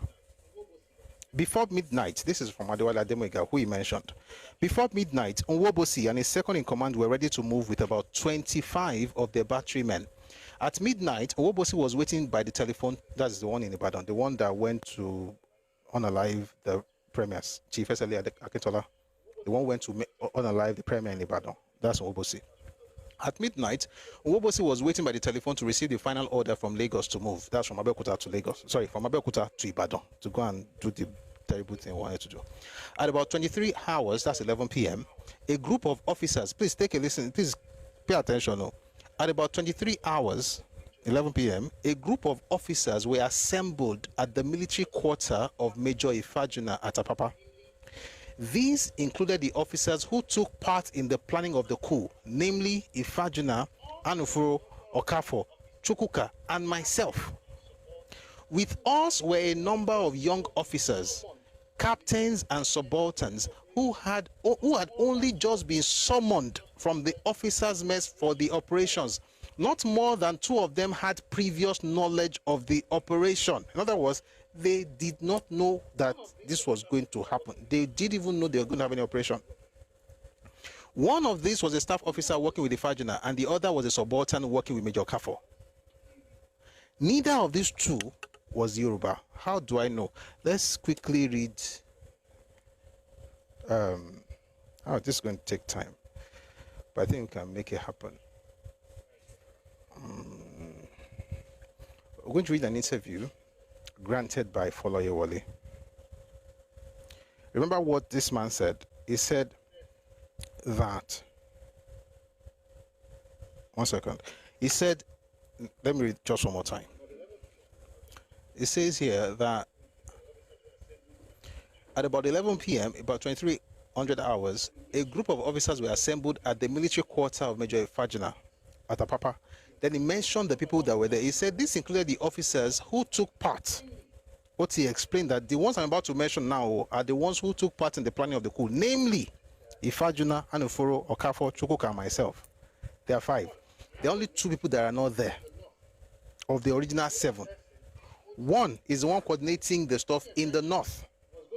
The other person is Oji, Captain Oji, who eventually was going to work with Okafor because he was a captain. He was going to work with Okafor.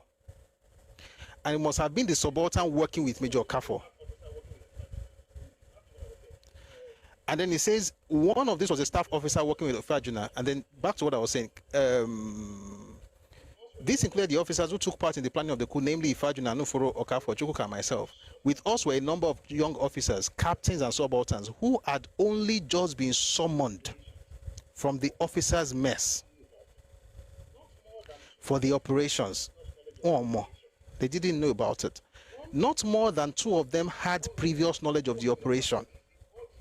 One worked with Ifajuna, one worked with Okafor. The one working with Okafor is the OG that Ben Boulier mentioned, that both of them were the ones going to Iran's house. But there were other young people there. So let's listen to one of those young people that were, one of the young people there at the time. That we're going to read Fela Oyewole's interview.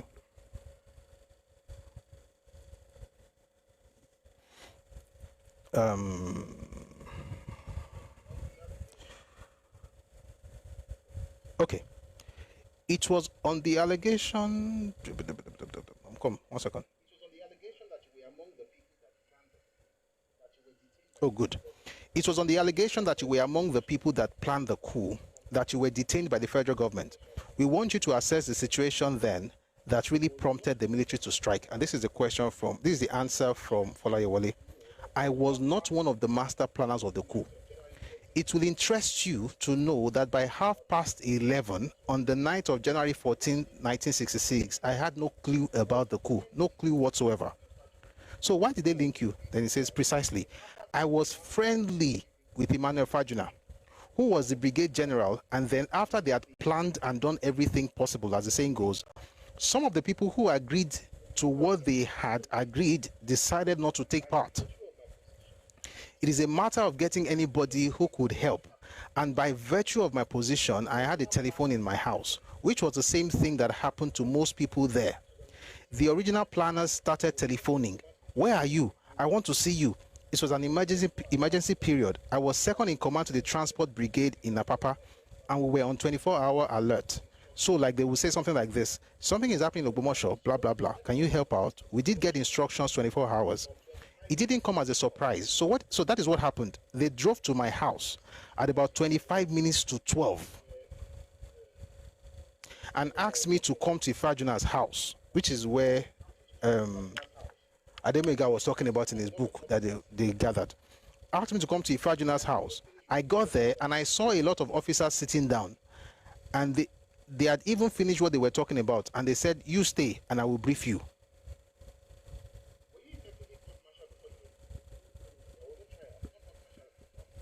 Were you effectively court-martialed before you were detained? No.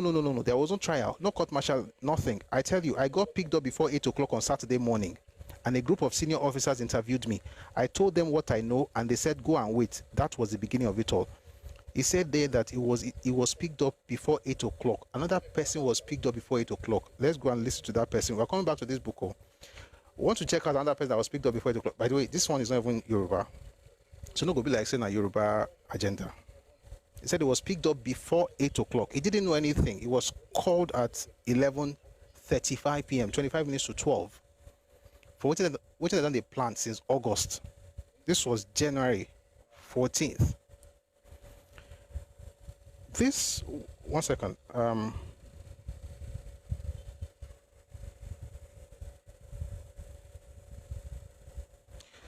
Oh gosh, was it page?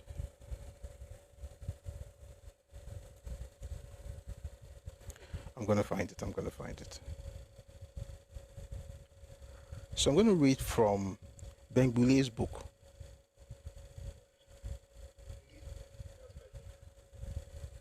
I found it. God is good. Ben Boulier's book, Nigeria's 5 Majors. Take a listen to this. It says, one of such junior officers was Lieutenant Gibson Anyafulu of the Signals, Apapa. According to him, he did not even know that a coup was in progress, although he was himself actively if innocently involved in its prosecution.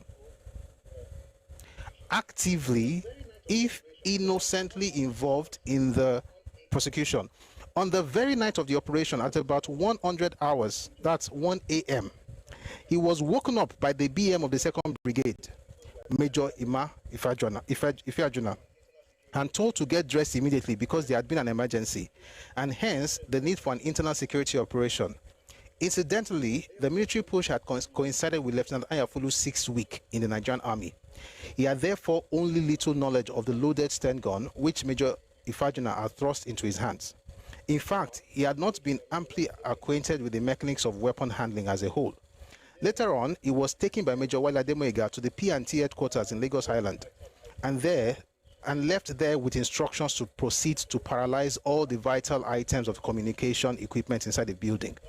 He set to work at once, without bothering to find out why. Indeed, without asking questions at all. Then, having completed the assignment, he did nothing else but wait for his superior officer to return. He waited long enough to become irritable. Finally, as dawn was breaking, he caught a bus back to Apapa.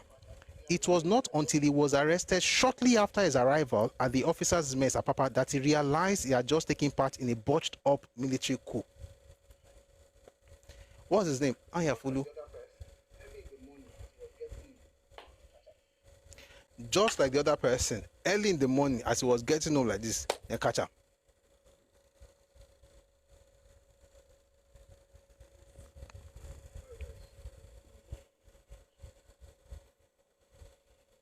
Sorry guys, somebody disturbing me in the comment section. I said there's another person. He mentioned, IBB mentioned Yoruba names. So we know for a truth, Adewale Ademoyiga was part of the planning, we know. Folayewale is the one we just read about, who said he didn't know anything until 25 minutes to 12 midnight. And it's corroborated by the book where Adewale Ademoyiga said a lot of the young people there did not know anything. It's also corroborated by this book by Bengbule, that Ayafulu, who is Igbo, was part of a coup, actively engaged, although he was innocent. He didn't know. Now let me read to you something from that same interview that Folayewale granted, where he mentioned Ganiu Adeleke, who is another Yoruba person that IBB mentioned. Umbo.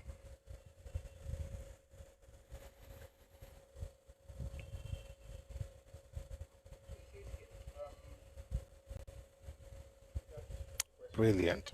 So he says here, we're at a point, according to your book with Captain Adeleke, the book again is called The Reluctant Rebel. You were at a point, according to your book with Captain Adeleke, another Yoruba soldier. Who was he? He says he was a colleague. He is the one who said he wanted to consult the family, and we were friends. We both worked in Apapa before the crisis. He said he was going to consult his family. Let me read the full stuff. Let me go back up just a bit. It says here, I was not the only one. This is Folayewale. I was not the only one. There are some other people who did not know until that day. For instance, on the night people were briefed, a colleague, that's Ganiu Adeleke, was in the briefing and he told them, look, I have to consult my family. They looked at him and said, okay, go and consult your family. Just by the corridor, they told somebody, follow him. Maybe he will be the first casualty of the coup. Of course, what do you want him to decide? So simple, that gentleman is still alive today. That's the one now referred to. You were at a point, according to your book with Captain Adeleke, another Yoruba soldier. Then he says he was a colleague. He's the one who said he wanted to consult his family and we were friends. We both worked in Apapa before the crisis. Back to Abibi's book now. If you don't compare all these things, there will be a handicap. The only Yoruba person that was part of it was Adeleke, and he did it for two reasons. Number one was that they were going to have this revolution and change Nigeria, just like Zogu, very idealistic. And one of the things they said then was that they were going to release Awolowo from prison. He wrote about that in his book. Only that, by the time you read Special Branch Report of April 1966, there was no plan for Calabar.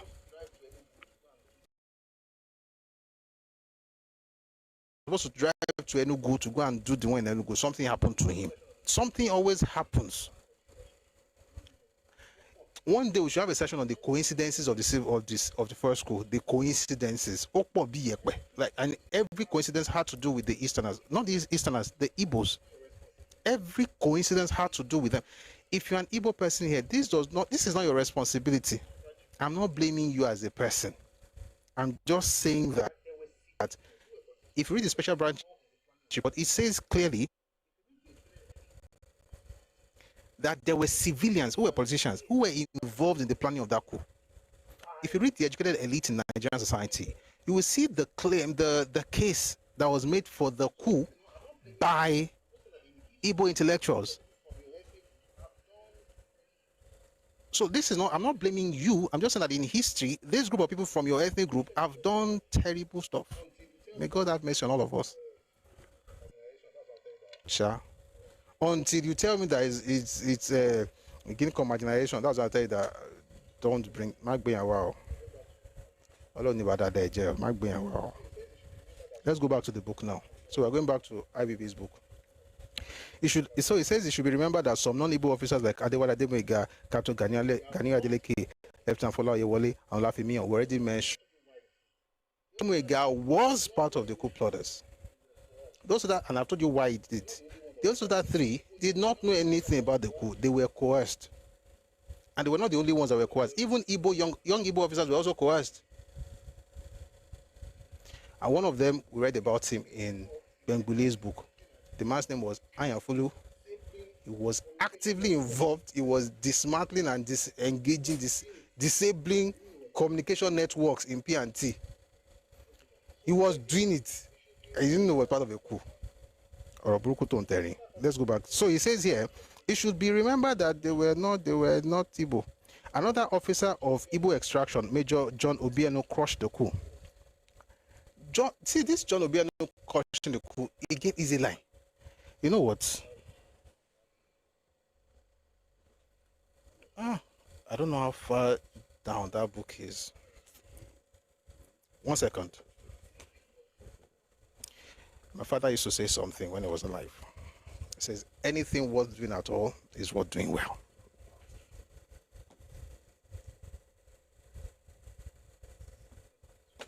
God rest his soul. Let's do this well.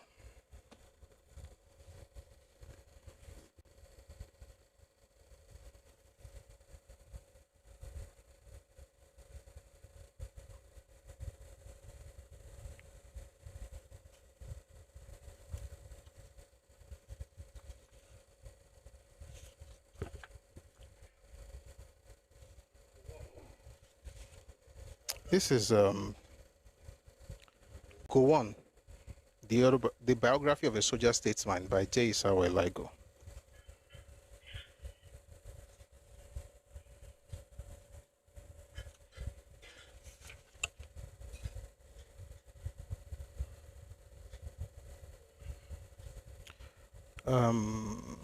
One second. I want to read. There was an exchange.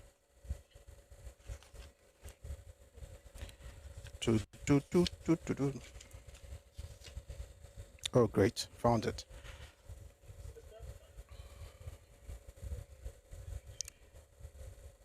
For the first time, I don't want to go back to the beginning, what the exchange between Gowon and Ironsi. But it says here, for the first time, the implications of Ironsi's statement at the party dawned on Gowon, and he became suspicious of Ironsi and even of his Igbo girlfriend, Edith. He later found that his suspicion of Edith was misplaced. However, given his suspicion then, he quietly dressed up and went to the battalion headquarters to see Ironsi. Ironsi then briefed him. In fact, let me just go back a little so that it gives us, so we have, congruence. After midnight on his way out of the party with Edith, Gowon remembers vividly having met the general officer commanding the Nigerian Army, GOC, Major General Agui Ironsi. General Ironsi's remarks are still verdant in his memory. Ironsi had told Gowon and Edith, well, have a nice time. You never know tomorrow. Yakubu then turned to his girlfriend and asked, did you hear what the general said? The girl said no. He then repeated the statement to her, and she retorted that she thought it was rude. Gowon replied that it was not only rude but vulgar, so they removed some of those words. Both of them then proceeded to Ikeja barracks, where Gowon was lodging. A few hours after their return, Gowon was woken up by a commotion at Ikeja barracks. He peeped through the window and saw Captain Martin Adamu, the battalion adjutant, from whom he inquired about the commotion. He was told that there had been a coup. Gowon became furious and chided the captain. Do you realize there is a coup? Why did you not tell me? He recalled much later that Captain Adamu looked very startled, and it seemed that the real implication... He recalled much later that Captain Adamu looked very startled, and it seemed that the real implications of what was happening had just dawned on him. He then informed Gowon that the GOC, General Ironsi, was at the barracks. For the first time, the implications of Ironsi's statement at the party dawned on Gowon, and I don't want to spend time on when he said, you never know tomorrow. That was a few hours before the coup started. About 2 hours, actually. But let's just continue. For the first time, the implication of Ironsi's statement at the party dawned on Gowon, and he became suspicious of Ironsi and even of his Igbo girlfriend, Edith. He later found that his suspicion of Edith was misplaced. However, given his suspicion then, he quietly dressed up and went to the battalion headquarters to see Ironsi. Ironsi then briefed him on the coup. Gowon then turned to Captain Adamu to know if he had informed the brigade commander, Brigadier Mamalari, of the situation. He was informed that the telephone lines were out of order. Why were they out of order? Because of what happened at the P&T. He was informed that the telephone lines were out of order and that they could not contact anyone. He tried the telephone himself and found it was a worthless effort. After his briefing, please pay attention. After his briefing, General Ironsi gave orders to the effect that it would take 2 hours before the first unit could get into town. This was the point at which Gowon really reacted. He asked about the approximate time the coup took place and found that the exercise had begun at about 3 a.m. He could not understand why it should take 2 more hours before the rebels should be tracked down. He then turned to his officers and tartly said, "These people have got 2 hours ahead of us, and we are giving them 2 more. I give every one of you 15 to 20 minutes to get ready." He then turned around to the general and said, "I am going." I don't want to go into what happened between him and Colonel Njoku, because if I do that, I would want to read another book by Njoku, and there's no time. Here's the point. I don't even think people actually praise Gowon enough for what he did. Those who argue, back to IBB, those who argue that the original intention of the coup plotters was anything but ethnic refer to the fact that the initial purpose of the plotters was to release Chief Awolowo from prison immediately after the coup and make him the executive provisional president of Nigeria. Again, that is a lie. How do we know? Number one, in fact, I didn't explain something here. Let me explain it. When Gowon said, this was around 5 a.m., and Gowon said, and Ironsi said that they will be able to go after them after about 2 hours. What was he really doing? Was he trying to quell the coup or let the people get away?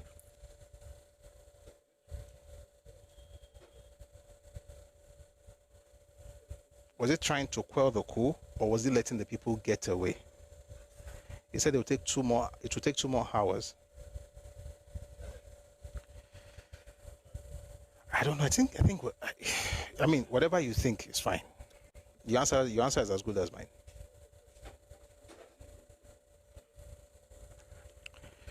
And then Gowon said, we've got to go now. If you read the book by Njoku, A Tragedy Without Heroes, I don't talk about what, I don't go into all of that. How, Ironsi knew about what was going to happen and how Gowon thought Njoku had been part of the whole thing. But when he was writing, he wrote 7 Thompson Avenue, which was where Malari was hiding before he was then killed after he came out by Ifajuna. He wrote certain names. One of those names was Oji. Why?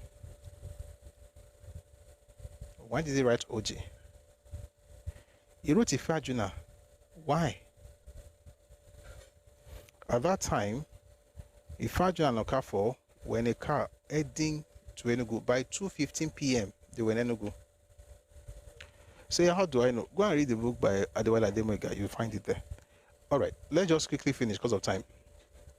So this is how IBP finishes this thing. It says here that those who argue that the original intention of the coup plotters was anything but ethnic refer to the fact that initial purpose of the plotters was to release Chief Obafemi Awolowo from prison immediately after the coup and make him the executive provisional president of Nigeria. That is a lie. How do I know? Number one, if you read the statement by Cardinal Zogu, he made it very clear what kind of solution they were bringing. Let me read to you from his own speech.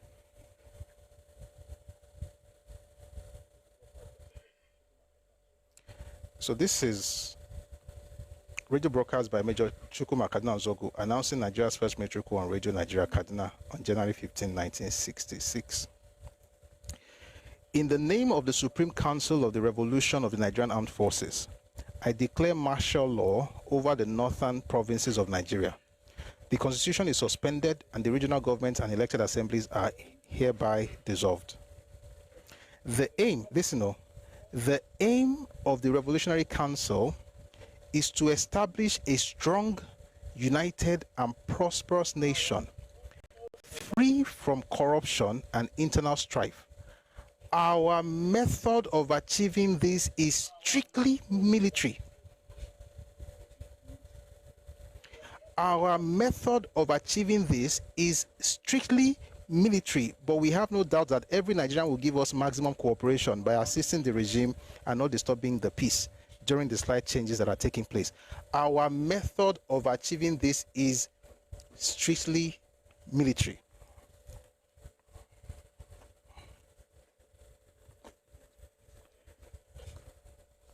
There's one more stuff. 1 second. I think I've already mixed up the books.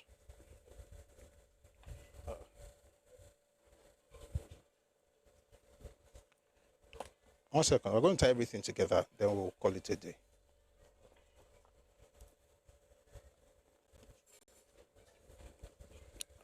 This is weird. Oh, I found it.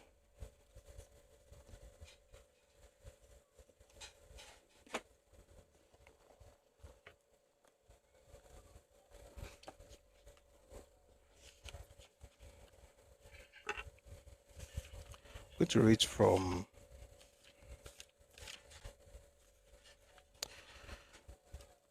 going to read from Adewale Ademoyega's book.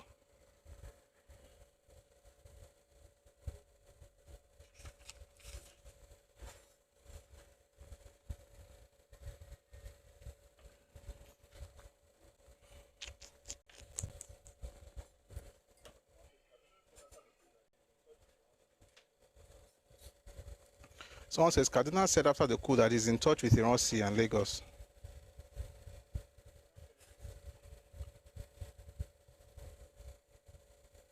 Cardinal said after the coup that he's in touch. He was not in touch. Oh. Where did he say that? Your source, please. So that way we never have to argue. Just your source. He was not in. If he was, if you read the book,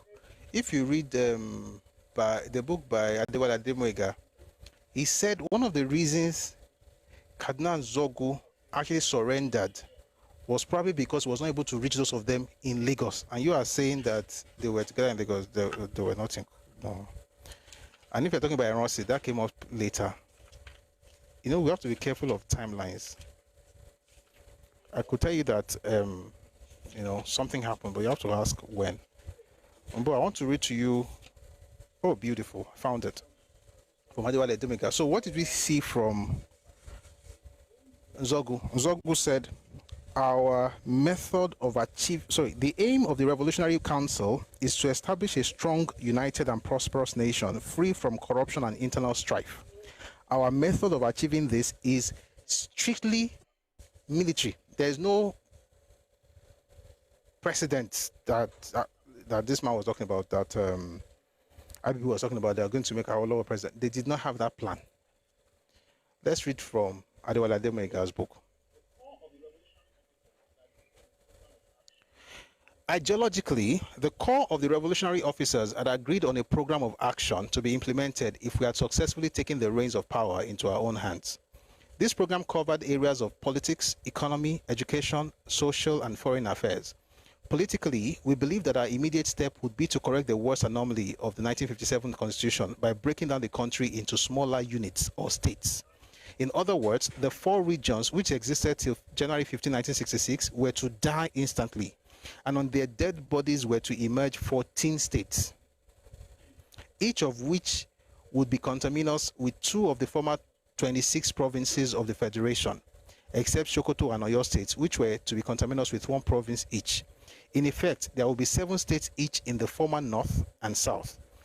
These were to be governed by military governors, who would be chosen on their merit and loyalty to the revolution. We also believed in the immediate release of political prisoners of those days, namely Chief Awolowo, Jakonde, Anthony Naoro, Onitiri, Omishade, and so on. As we saw it, these actions would bring immediate relief to the suffering masses of the West and North, and would generate peace and concord throughout the Federation. There's something else they said. So if you see what they said here now, it didn't mention that they're going to make him president. They're just going to release political prisoners. Then it says,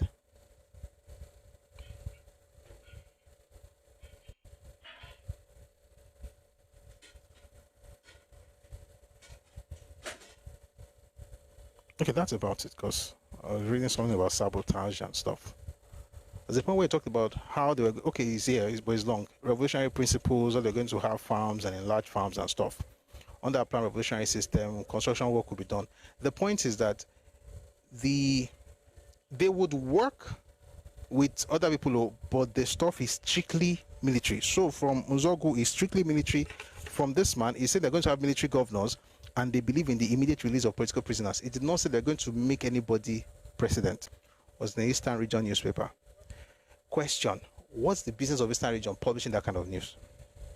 And the first time that Nzogu said that thing was in 1967 when he was interviewed by Tai Sholari. Question: why did it take him 18 months to tell us about Awo after Awo was already out of prison? No. Before Awo was not out of prison at the time. After they had already succeeded, Ironsi had become head of government. Ironsi had become... No. Awo was out of prison. What am I saying? Awo was already out of prison. Awo came out of prison in August 12, 1966. It was in 67. They now told us that the reason for the coup of January 66 was to make Awo president. Even though, while Awo was in prison, he wrote a letter. You find this in his book, Adventures in Power, Book 1, My March Through Prison. He wrote a letter to Ironsi. He didn't bring him out. It took, some people say August 12, some people say August 2. But the Gazette for his pardon was on August 12, but he may have been released around August 2nd or 3rd. A couple of days after Gowon became head of state. He became head of state August 1. So here's the thing. You planned the coup in January. You were there for 6 months. You didn't release him. Somebody gets there in August, releases him a couple of days after he became head of state. And then in 67, you are now saying, oh, we actually wanted to release him and make him president. How now? Let's go back to IBB's book, Time to Law. So when we read from Ademega, it did not say they're going to make him president. Ademega broadcast would have been the reason if they succeeded. Ademega did not have a broadcast. I thought I muted you. Don't, just stay calm. Ademega did not broadcast anything, and you should stop your nonsense. Where would Ademega broadcast something? What would he have? What did he broadcast? Okay, we know what. What did he broadcast? He was meant to broadcast in Lagos. He didn't broadcast. So sit down, look in the mirror, and ask yourself, what you just typed the first time, does it make sense? Like, compare it to what you are typing right now. Show me sense. You said Ademega broadcast would have been the reason if they succeeded. Now you are saying it was supposed to broadcast. Orama Afagbo. The Igbo is affecting you. Let's finish with IBB's book. It says, those who argue that the original intention of the coup plotters was anything but ethnic refer to the fact that the initial purpose of the plotters was to release Chief Obafemi Awolowo from prison immediately after the coup and make him the executive provisional president of Nigeria. That's not true. That's why I put it in quotes. He also put it in quotes. Then it says, the fact that these Igbo officers would do this to a man. Listen, no. The fact that these Igbo officers will do this to a man not known to be a great lover of the Igbos may be giving the coup a different ethnic coloration. But again, I may be wrong here. Since this view is speculative, I admit that my position here may be the naive insights of an unsuspecting young officer who viewed events from a distance. That's the end. That's the end. I admit that my position, they say I may be wrong here. But again, I may be wrong here. Since this view is speculative, I admit that my position here may be the naive insights of an unsuspecting young officer who viewed events from a distance. Where did he say it was not an Iboku? Of course it was an Iboku.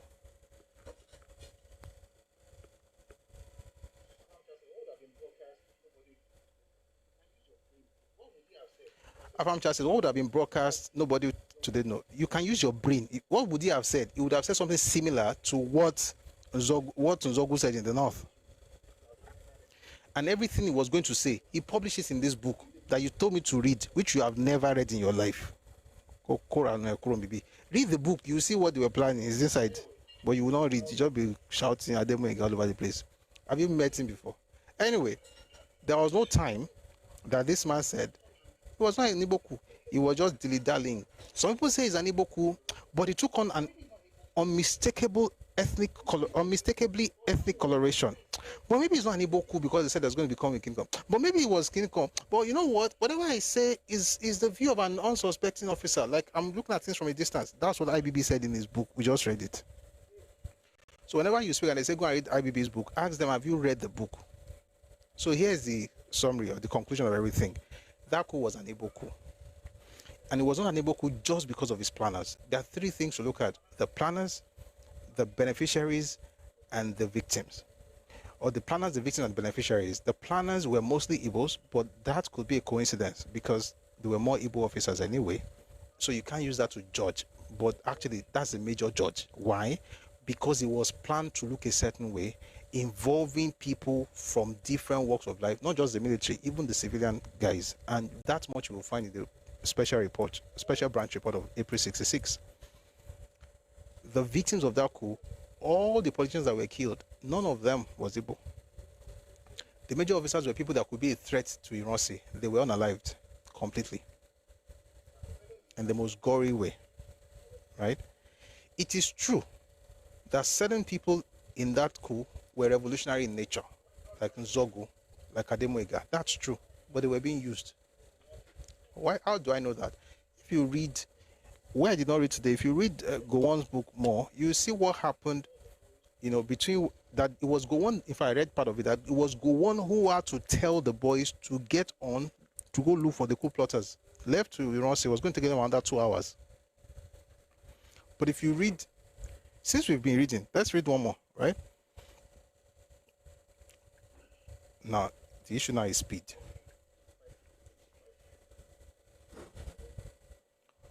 I'll say it. If I finish saying it before I find it, what's it on here? But if I don't finish, I'll read it. You see?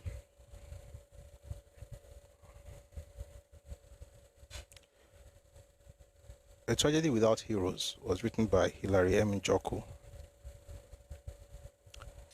After the whole, if you read Bengule's book, he talked about how they were going there, that was when those people were living there, and everything was looking very funny.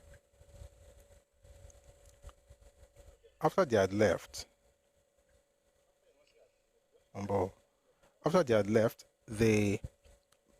after Ironsi had moved, he went to the barracks. Ironsi left his house for the barracks. When he got there, there are 3 accounts of what happened with, in the office with Ironsi. 3 accounts. One is Gowon's account, which we read part of. The other one is David Edger's account, where I talked about Ironsi pointing a pistol at him, almost killing him. The third one is Hilary Njoku's account.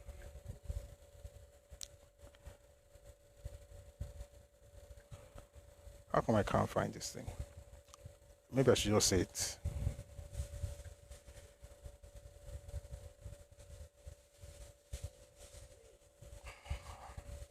God is good all the time.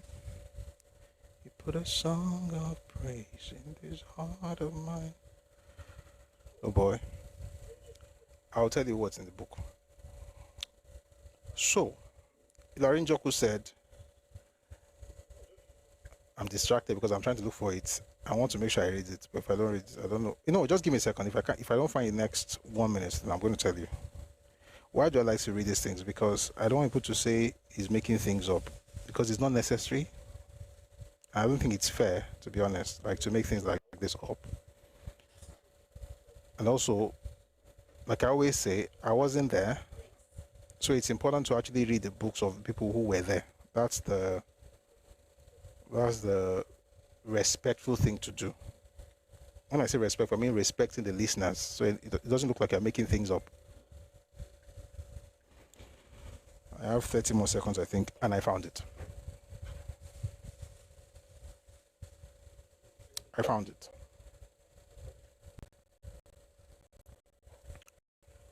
A Tragedy Without Heroes. Found the page. Thank you for the gift. Thank you. What was that? Rhoda. Thank you. Thank you. Guys, be like Rhoda. Send gifts. Thank you.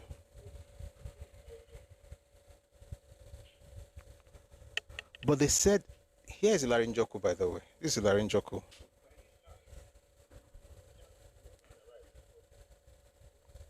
By this time, Jack Gowon had arrived. They called Yakubu Jack. I think I've said it here before. So these names are the same. Yakubu, Jacob, Jack, Jake, all those things are the same thing. So it's called Yakubu Jack. By this time, Jack Gowon had arrived at the battalion headquarters and was with us. We read from his own book what happened after he arrived. We're just going to connect very quickly. By this time, Jack Gowon had arrived at the battalion headquarters and was with us. Lieutenant Colonel Jack Gowon, who was sleeping in Ikeja military cantonment, just like he said in that book as well, that eventful night never forgave me for not sending for him specifically. It was impossible for anyone in my position to remember all the details in such a situation. I was not even sure I knew he was back from the party. According to the military practice, the alarm raised by the bugler was enough warning for all and sundry to turn out. But they said they would not kill anyone, the general said. Who was the general? Anyone can help us in the comment section. YouTube, Facebook, anywhere, Twitter, TikTok. Who was the general? But they said they would not kill anyone, the general said. Okay? Anyhow. Thank you. Thank you. But they said they would not kill anyone, the general said. That obviously was an admission of foreknowledge of the coup. Jack looked at me. None of us said a word. From this day forward, I was to lose Jack's confidence from all indications. He thereafter bore the impression or the notion that I knew about the coup beforehand. Ironsi was the general. I'll read a few more things here very quickly. The general officer commanding asked for paper and pen. These I provided. He wrote down key points, KPs, and very important personalities, VIPs, to which troops were to be sent for protection. Listen, these include the Nigerian Broadcasting Corporation, NBC, the Parliament House, Post and Telecommunications, the Prime Minister, the Inspector General, the Brigade Commander, number 11 Thompson Avenue. That's around the Malari side. In addition, he listed some of the officers he wanted apprehended. This included Major Ifajuna, Captain Oji, and Lieutenant Nwokocha. Of those three, 2 were among the planners of the coup. He had lost his nerves. His hands were shaking. His writing could not be read without difficulty. I asked him to have some coffee. He was grateful, and coffee was ordered for him. Jack and I did not take the coffee. During a conversation, the general officer commanding repeated his earlier statement, but they said there will be no bloodshed. That was in Rossi. Who had the day? They said, was while they were saying that, let me finish that one, that this man said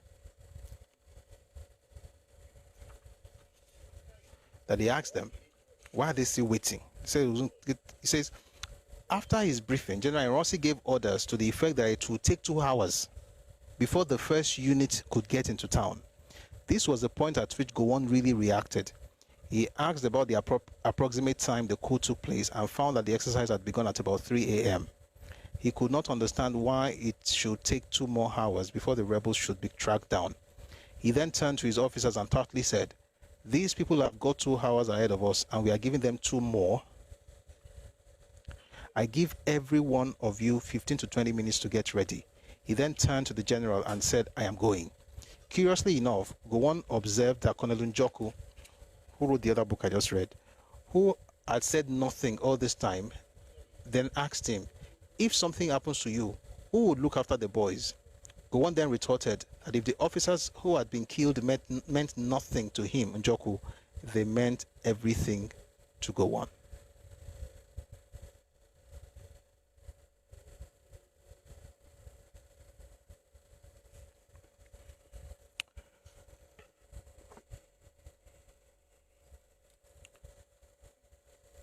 Number 1, conclusion. IBB did not say it was not Iboku. Number 2, IBB actually said it took on an unmistakably ethnic coloration, Iboku. Number 3, there was a revolutionary coup on that day. Number 4, this is not an attack on an ethnic group. It's just facts of history. Number 5, if you are okay hearing Northern Counter Coup of July 29, you shouldn't feel anything hearing January 15 Iboku. And that's what it was. Why do we say that? Because it was designed to ensure that Igbos will be kept in power. We're going to have another session on this, maybe on Friday, maybe on Wednesday. We'll look at the book called Beckon to Serve by Shehu Shagari. In that book, he mentioned the things that happened, how they were going to have an Igbo president, who was Azikiwe, an Igbo Senate president, Nwafọ Orizu, and an Igbo prime minister, Keon Badiwe.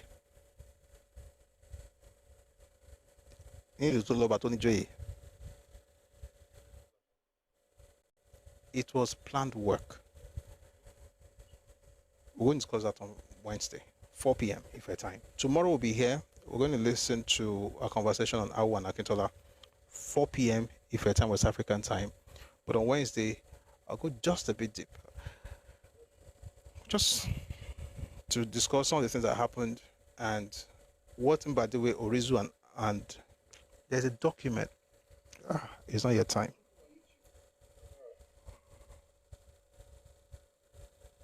Kubu on YouTube. Ekbaleo. It's not your time. It's not your time. Let's do it small. Tin. We have to do it.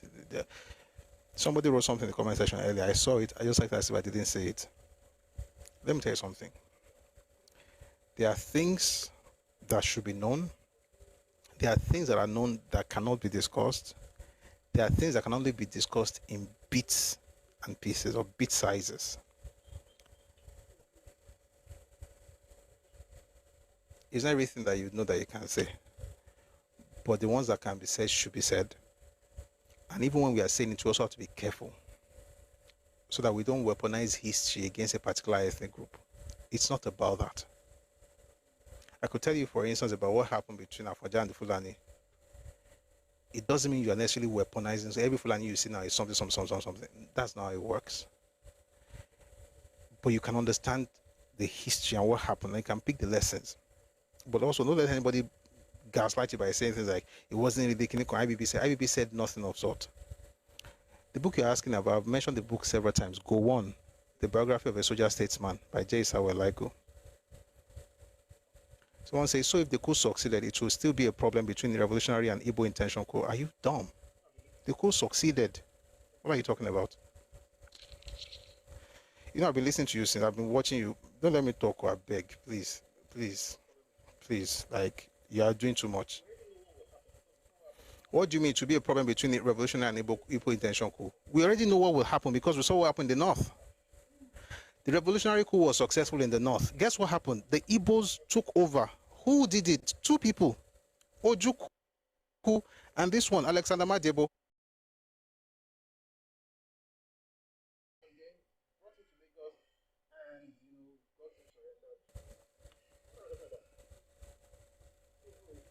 And cajoled Zogu until they got him and then brought him to Lagos and, got him surrendered to Ironsi.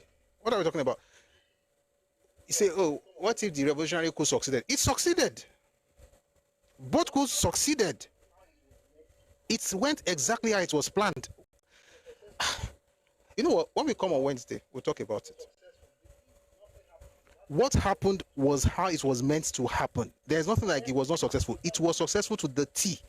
The North, it was successful. The East, nothing happened. That was how it was planned to, that was the design. The West, they killed Akintola. That was their plan. In Lagos, they killed the Prime Minister and Okotiebo. That was their plan. And even when Deep Charima was available to become the Prime Minister, the acting Prime Minister, they said no. We'll talk about it on Wednesday. You see, the heart of man is desperately wicked, the Bible says. May God have mercy on all of us. See, let me advise you. What's your name? Afam. This thing you're doing, you can do it in your circle. Because, I can talk. Oh, I don't want to say something. Please. Don't be asking questions like this because you know what you're doing. And I don't want to switch. Please. How rubbish question are you asking? If it had succeeded, it would have been a problem. It succeeded in the north. What happened in the north? And again, go and read the book that you mentioned. Adewale Ademoyiga. He mentioned how Ojukwu was a tribalist in this book. You guys, Igbos, don't be mentioning this book again. It doesn't make you guys look good, in case you don't know. Go and read Adewale. Have you read it? You know what? Let me go. No. We'll do it on Wednesday. Time's a lot. It's almost 9. This is the issue with this. I'm always nah. Let's stop it for now. We'll do it next time. But I can. In fact, you know what? Just a little bit. It was Captain Bule who had orders to contact Keshi, and it was the latter who contacted Madebo. Madebo found that the subalterns of his own unit had already turned full-fledged revolutionaries, to the point of obeying only Nzogo. Therefore, he reluctantly gave his support but was minded to foil the revolution. This was because Madebo was tribalistic to the core. For instance, he had told the Fajuna long before the coup that Madebo believed that in Nigeria, tribal loyalties were stronger than national ones. Ojukwu was both crafty and selfish, and would neither give nor withhold his loyalty. He was running with the hare and chasing with the hounds. He was an opportunist who put himself above the safety of the nation. When at first Nzogo contacted him on the telephone, he was fully in agreement with Ironsi, to whom he pledged his loyalty. After that, he was playing hide and seek with Nzogo, mainly biding his time. The activities of Nzogo on the morning of the coup were directed towards the consolidation of his night victory. He moved quite fast to ensure that those officers who did not participate in the coup were given their chances to declare either way.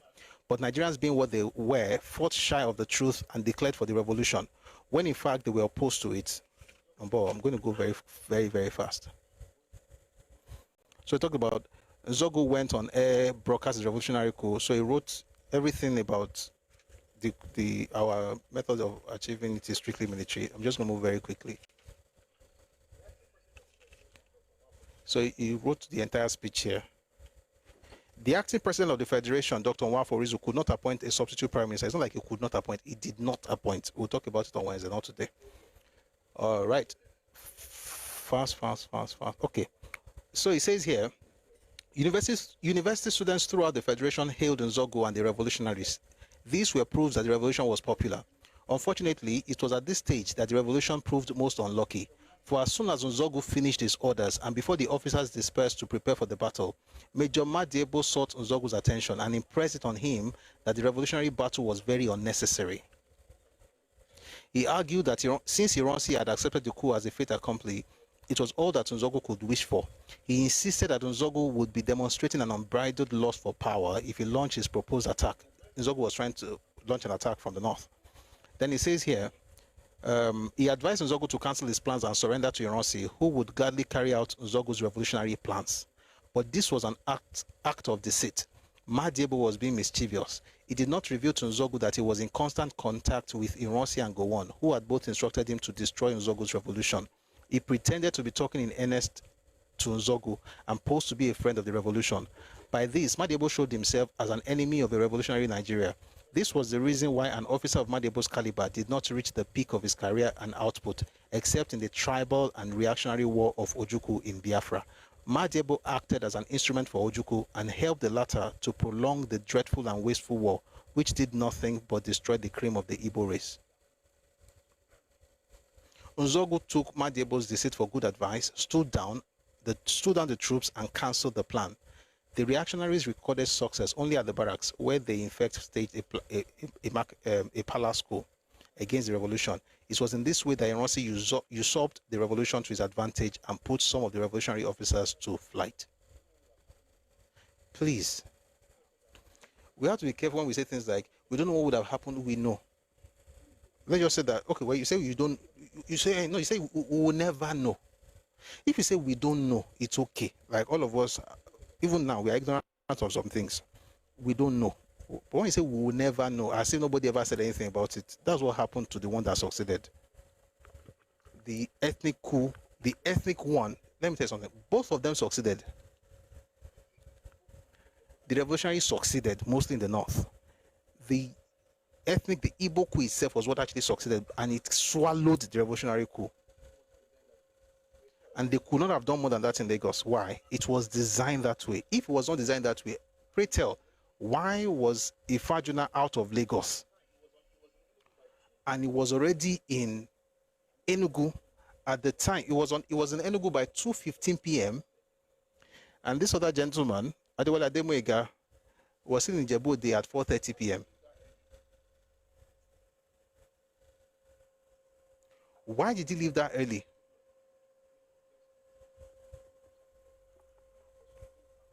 People of God, may God bless Nigeria. All ethnic groups are blessed, but some things happened, and the best I can do is to say it respectfully and without guile or without animosity or malice. But let's not lie to ourselves because you are a tribalist, you are not serious.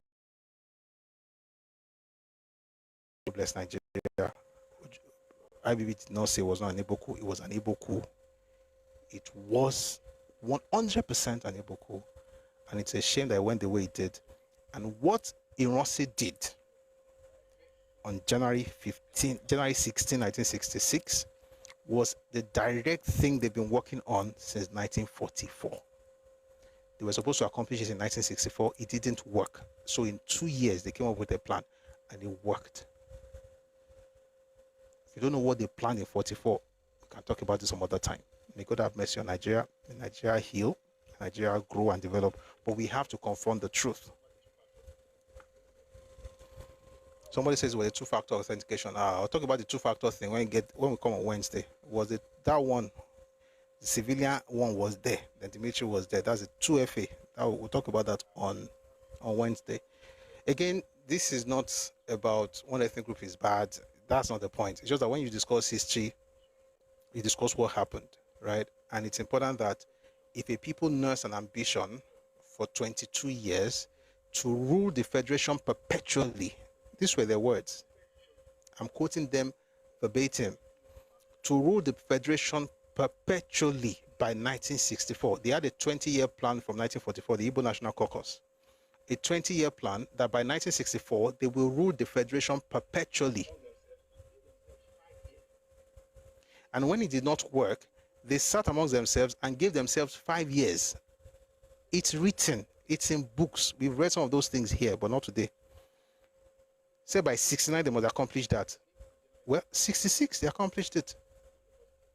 What they lost in 64, they gained it in January 66, and they had it for 6 months before they lost it again. let's learn from these things. Let's not say, oh, it's not me, nobody says it's you. Let's just learn. Let's not repeat their mistakes. That's the point. Let's not repeat it. And this doesn't have to be whether you're able, it doesn't matter. Let's not repeat their mistakes. If you want to have tribal or ethnic stuff, there's nothing wrong with it. As long as it doesn't hurt other ethnic groups. Keep it within your corner. That's it.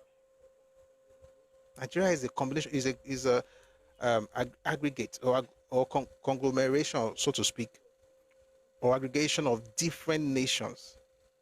So if you have a deal of rule your part perpetually, that's fair. But don't, this unbridled ambition to conquer everybody and that lust for power has been around for a while. And that's what caused the things that happened. Let's be careful so we don't repeat those mistakes. Thank you very much for listening. And I hope we'll be able to answer the question about what IBB really said, and we can grow from there. Thank you very much. Whether you're on YouTube, Facebook, or Twitter, and here on Telegram. The Igbo National Caucus.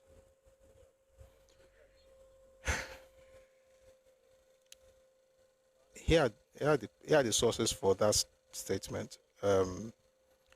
RUC on the Nigerian Civil War,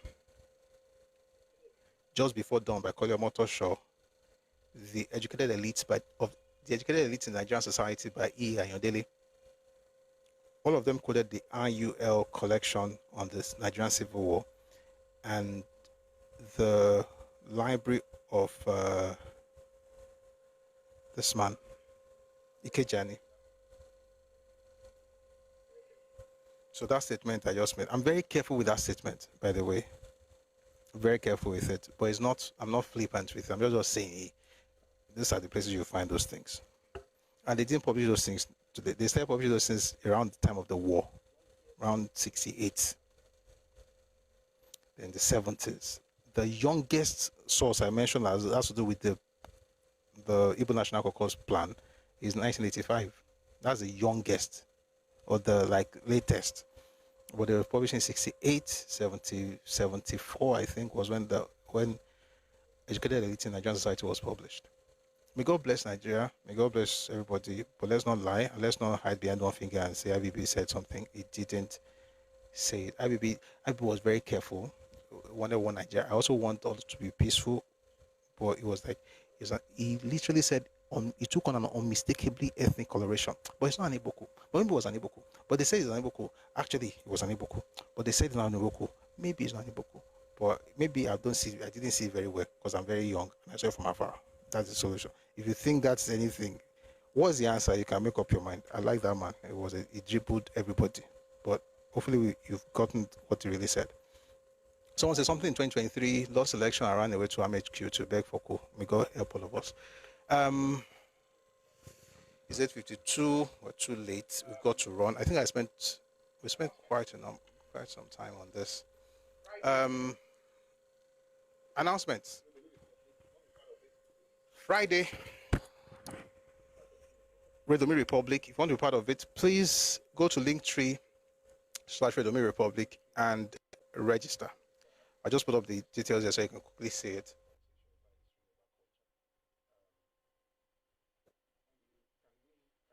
Yoruba culture, and you can win cash prizes. There are 4 rounds. Each correct answer fetches a sum of money, and then you can just keep earning, and even you have the chance to multiply your winnings as well. So please register. We'll do this every Friday going forward. Redomi Republic is a game show, and then you also get to watch the episodes much later on YouTube. Also subscribe to Redomi Republic on YouTube. Right? Thank you very much. God bless you. God bless you. God bless Yoruba. God bless Igbo, Hausa, BBOT, Idoma, everybody, Nigeria. God bless all of us. Thank you very much for listening.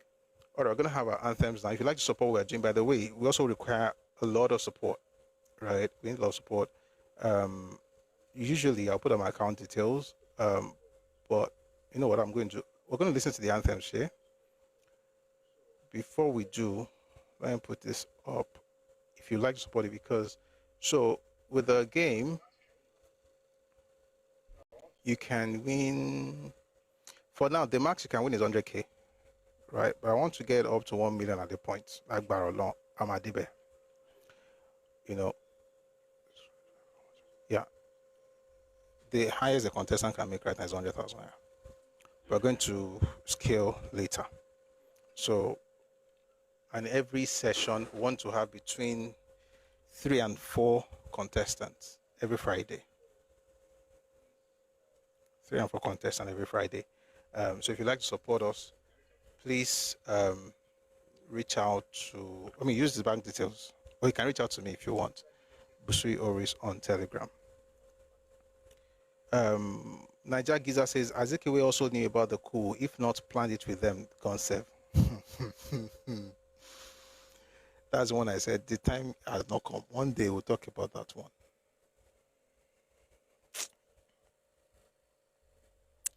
Ìpàǹpàrẹ Ọlọ́run pàjá ènìyàn má gbàgbé alájọbí o. Ìpàǹpàrẹ Ọlọ́run pàjá.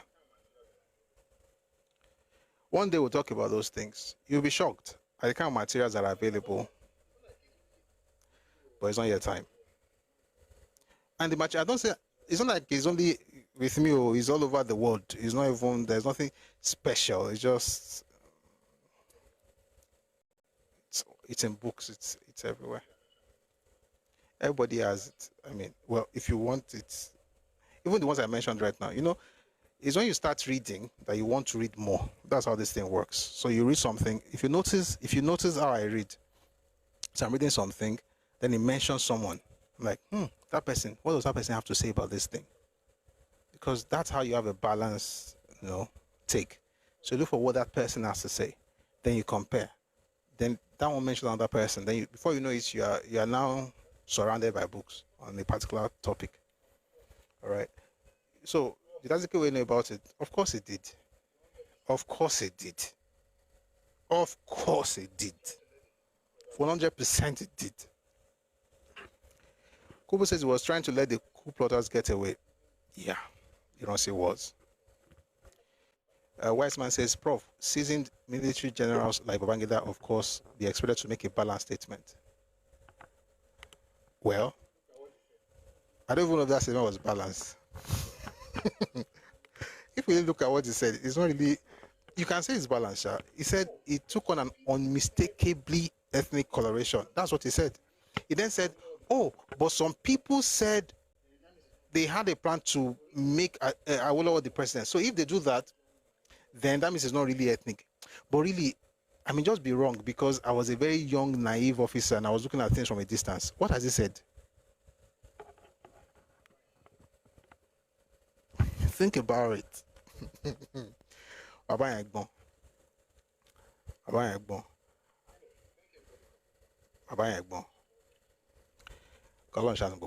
Anyway, thank you everybody for being part of today's session. If you'd like to support what we're doing here, please use the bank details on the screen. It's a GT account. You can transfer money to it anywhere you are in the world, from anywhere you're in the world. Please support this. And also, remember this, we have to be careful. We're learning this thing to know what happened and make sure we don't repeat the mistakes of the past. Don't weaponize history. Don't hate people because somebody from the ethnic group did something. Just understand how to understand the culture of the people and how you relate with the people.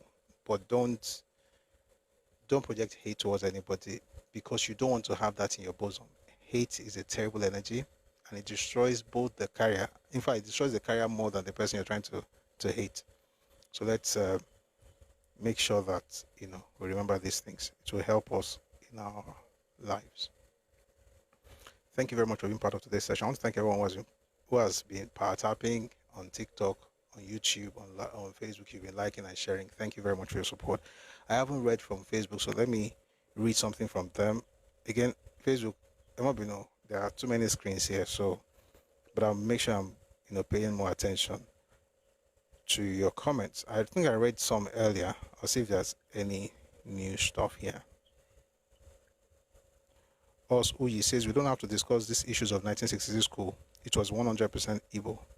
Even today, they are repeating the same thing again through their Biafra agitation. They are looking for other tribes to use to upset the balance. Hmm. Hmm. Let's be wise.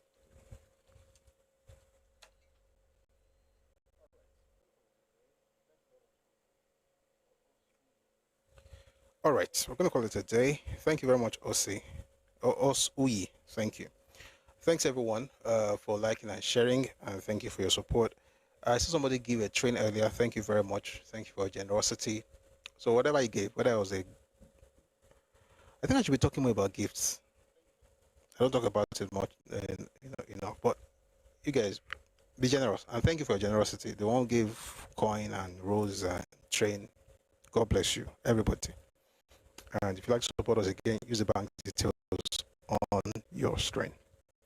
Thank you very much. Please check out the videos on this page, on YouTube, on Facebook, on Twitter, and also the YouTube channel, Busui Oris.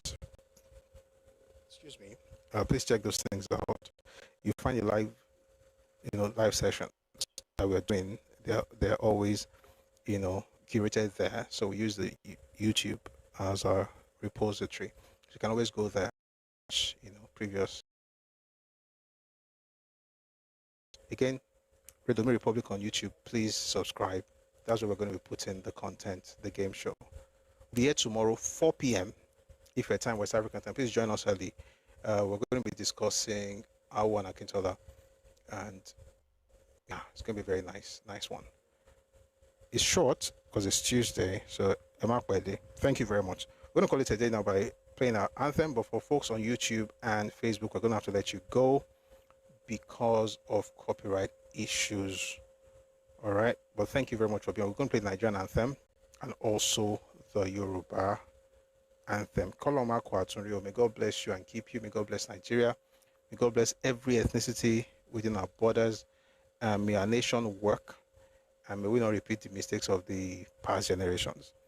And may we be the solution to the problem we've been asking. May God give us the wisdom that we require in our own age and generation that will not fail our children. And may we do better than our forebears. May we make our fathers proud, even if they're not on earth. When our Lord looks down, may he look at us and say, and may Nigeria develop in our lifetime. May Yoruba land work. May Nigeria work as a nation. Thank you very much for being here. I'll see you again tomorrow, 4 p.m. if you're time West African time. Have a great night, YouTube and Facebook. God bless you.